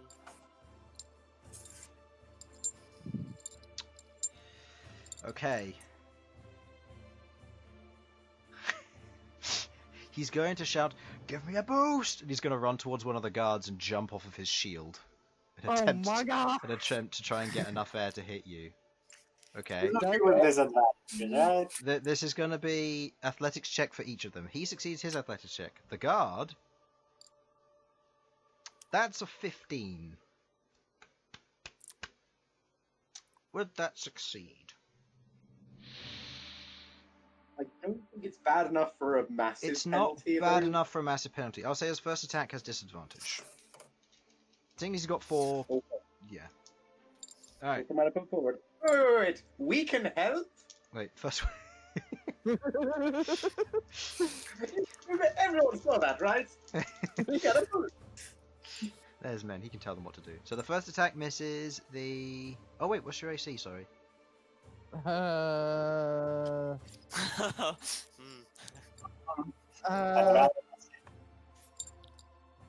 18. First attack does hit! A natural 4 does, I was thinking you started higher. So all 4 hit. No, I can't get any higher.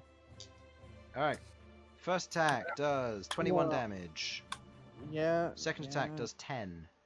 Actually, no, I'm not attacking that. Screw that. Second attack does 18. First attack did how much?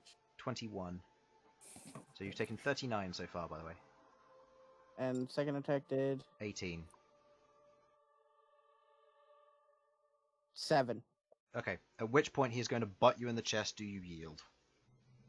I have no choice. I can't do anything else. Okay. Just, you At know. which point he's going to grab onto your leg and you're going to begin to pull you down. Okay. Sasha. Uh-oh. You're not He's gonna not- give up. He's not going to do very well. I'm you gonna want. head off. It's gonna be a kind of attrition. Yeah, that's fine. I mean, if you want to Um, watch him You're not get... gonna lose. I'm more than happy to fight this guy after Sasha if he somehow succeeds. He's not going to, but sure. But regardless of that, I won't be able to do so. Yeah, that's fine. Today. But yes, all right, I will. That's fine. If he does somehow manage to defeat Sasha, we'll save it till next session. Yeah. All right. I Okay, will, dude. Take Right. care. I can only really stay for 30 minutes, so let's make this quick. Yep, that's fine. Well, you probably will. He's not got the highest HP. Disintegration would kill him. It's a pity that I'm not going to get the cast Finger of Death on this guy. Bring him back as a zombie. Immediately draw the ire of That everybody is in the room. impressive. Right, You a dick I'll see you all later. Yeah, see you later. Take care, dude. All right, You want a dick move Sasha, would have you been start. yeah. You start in this Sorry. initiative order. Right. Okay then. I guess. I will remind you, your divine intervention is down. I know. How many? Just the one or two now? What? Indomitable or indomitable? Both, all 3 are down, and both of his action surges and both of his second winds are down. Oh, honey. Oh. You can still roll Oh, high though. no. Don't fail me now. He can. He absolutely can. I would like. Okay. Okay. 1, 2, 3, 4, 5. What are you doing? I would like to make a blade barrier around him. Okay. And I believe you can shrink that. I can. How big do you want it to be? I want it to be literally just surrounding him and to be 20 foot high in this 3x3 area. Oh my goodness. Okay, well you're now concentrating as you have your hammer and your shield, you otherwise slam your hammer against your shield. As it resonates, you watch as from the ground a ring of energy appears and blades shoot out of the ground, forming this endless upside-down waterfall of blades as they just continuously fall upwards, striking and whirling through the air around him. Obviously, they are facing inwards to deal damage to him. Of course. Wait, do you just have to be adjacent for it to do damage? When it's inside the wall. Start its turn there. But it's basically so that. Oh right, it goes on any save. Sorry, I'm used to using wall of fire. So yes, no, it's just surrounding him so he can't fucking move. Yeah. Well, he can go through it, but he'll Can take get damage. Oh, you can do it, but he'll take damage. Yeah. Yeah. And then I'm going to move up here and one space. And I guess I'm going to use. I can't use my bonus action. I've got nothing. Okay, I'm done. Okay. Well, he's going to move through it. Please take Dexterity saving throw. Please make it dex save. He has +2 to this. Okay, that's a 14. No. Surprising 16. that did not do it. Hmm? Okay, so that's 60-10 match. Oh god, I don't have that. There it is. Thank you. There you go. 60-10 damage. Slashing damage. 26. 26. Okay, he's On not the lower. going to yield yet. He's getting very close though. Could you please mark down where my thing is? Just on the off chance I can throw him back into it. Thank you. All right. He's going to make 4 attacks against you and use his fighting spirit. That's his last one. 15 temporary hit points. Advantage on these attack rolls. First one hits on a 32. Next one misses on a 19. Third one hits on a 31, and the last one hits on a 33. So 3 hits. How much am I taking? You are taking 21, followed by 21, followed by 17. So. And I'm still not bloodied. Yep. What does that math together to? So 59? 21, 21, 17 is 42 plus 17, which is 59. Yes, you take 59 points of damage. And he doesn't have a bonus action spell he can use, and he can't use Second Wind. And he didn't do anything else, so that's the end of his turn. Actually, no, you know what? He's gonna go there. Oh yeah, make 3 concentration checks, please, with disadvantage because of Mage Slayer, but with advantage because of Warcaster. So 3 straight rolls. DC for all of these is 10. So usual stuff. Concentration definitely breaks. So Blade Barrier is gone. Oh. Oh, sad times. Your turn. Right. It's a question. If he leaves the circle, does he lose or? Nope. The guards push him back in, and he takes a D4 damage. Okay, but what if he leaves the circle, Chris? If you mean banishment, no. Oh. If you want to cast it and then sit there for a minute casting Cure Wounds and then release him, it's fine. But well, he can't. He's incapacitated. You can't cast it. Come on, you can finish it. no, I mean you doing Cure Wounds, but Oh no, that. Oh yeah, that's fair. Okay. Here's what I'm gonna do. I am going to, for the first time, activate. No, I'm not. That's such a bad idea. No, sorry. I thought I was going to do my Dragon Hammer, but I just realized he's got so much. He's got so much everything that it would die. then the guards will get hit. given the angle. Yeah. No, he's right next to me. I'm going to use my wonderful spell. Oh wait, shit! He's a fucking. He's got the Mage Slayer thing, which means if I cast a spell, he kills me. He won't kill you. He just gets attack He opportunity. instantly kills you. Assassinated. Yeah. Hey, Assassin you have Mage a lot Slayer. of HP. Yeah, he is lower HP. No, I was saying, how are you on that low HP where he's just gonna murder you with the opportunity attack? Oh no, I'm not that low actually. I'm not even bloodied.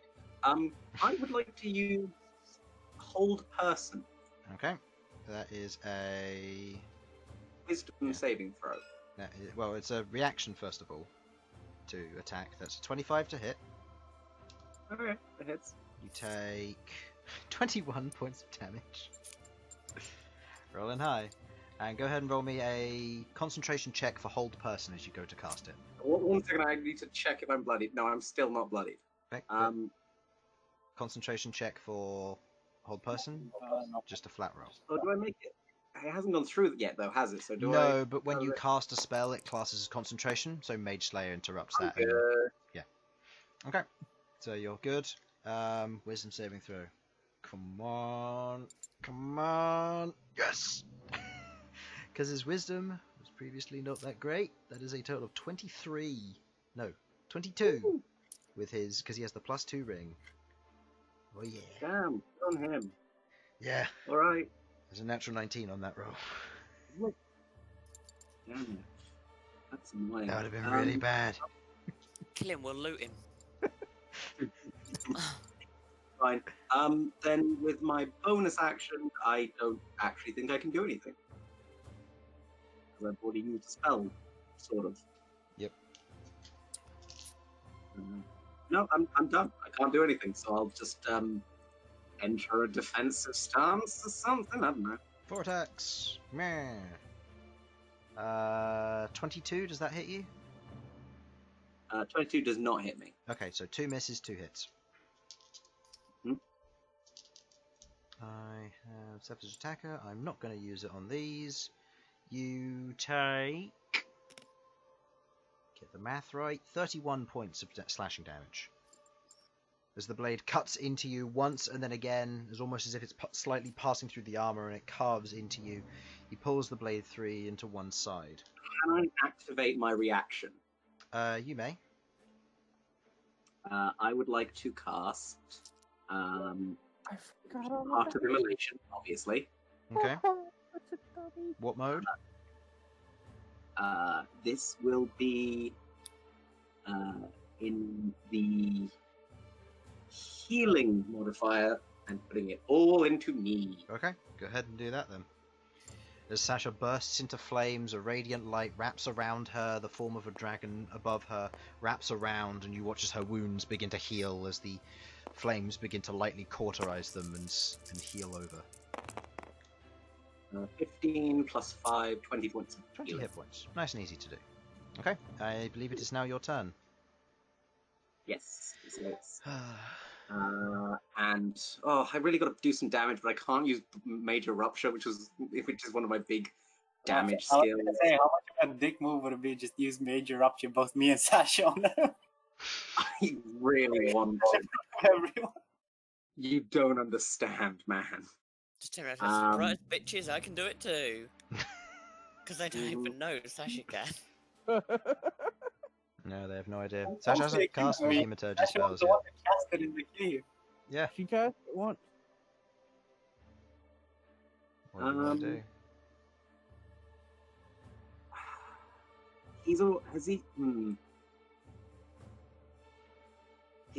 Did he just get back his Reaction? his reaction? Yes. Does his thing proc whenever I cast a spell next to him, or is it when I'm casting a spell against him? It's whenever you cast a spell within range. Okay. Can I spend my action to disengage? Yes, you may. He does not have Sentinel. I'm going to back off over here. So I was going to be an arse and give him Sentinel. Then I gave him Grey Weapon Master, I'm which going turns out I to can't use- use.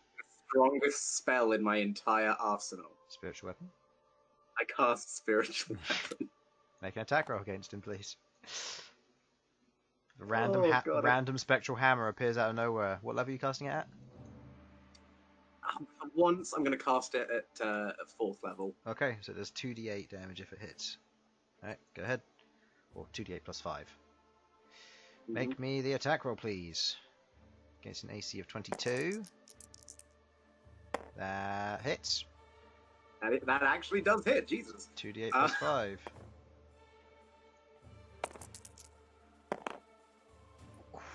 $18 points of damage.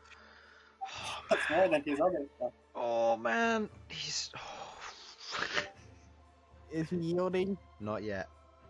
He's still got double digits. He's getting sketchy though. Major Rupture could kill him now. He's gotten low. Yeah, Fighting Spirit's it's actually really good. 15 temporary hit points matters a lot. Alright, is that your turn? Not at the end of his turn, or no? That is my turn. No, the temporary hit points stick around. So he's been using So it they're not whenever... like Hmm? Yeah. Not like Heartbeat. Not like Heartbeat, no. Well, it's a feature and you can only use it 5 times a day, so you know. Yeah. Yeah. Alright, he's moving up. 4 attack rolls. Man. Spiritual weapon get us out for 4 hits. Unfortunately, Spiritual Weapon does not. Alright, that's 4 hits. Oh, he genuinely could take me down here. Okay, that is... Do you want me to just add these all up together? Yeah. Okay.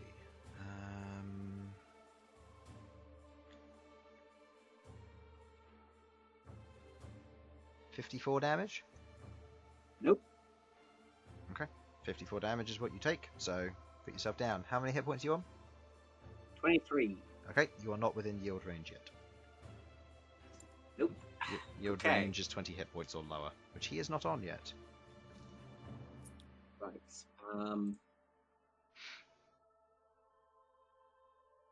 Well, first things first. Don't you dare. I'm hitting him with the hammer. Go ahead and make your attack roll. I believe I make it with advantage. Yes. Don't you dare. Don't you dare knock out my boy. Oh no. Go ahead and roll. Roll double ones, do it. Oh no. Okay, So that is 14. damage.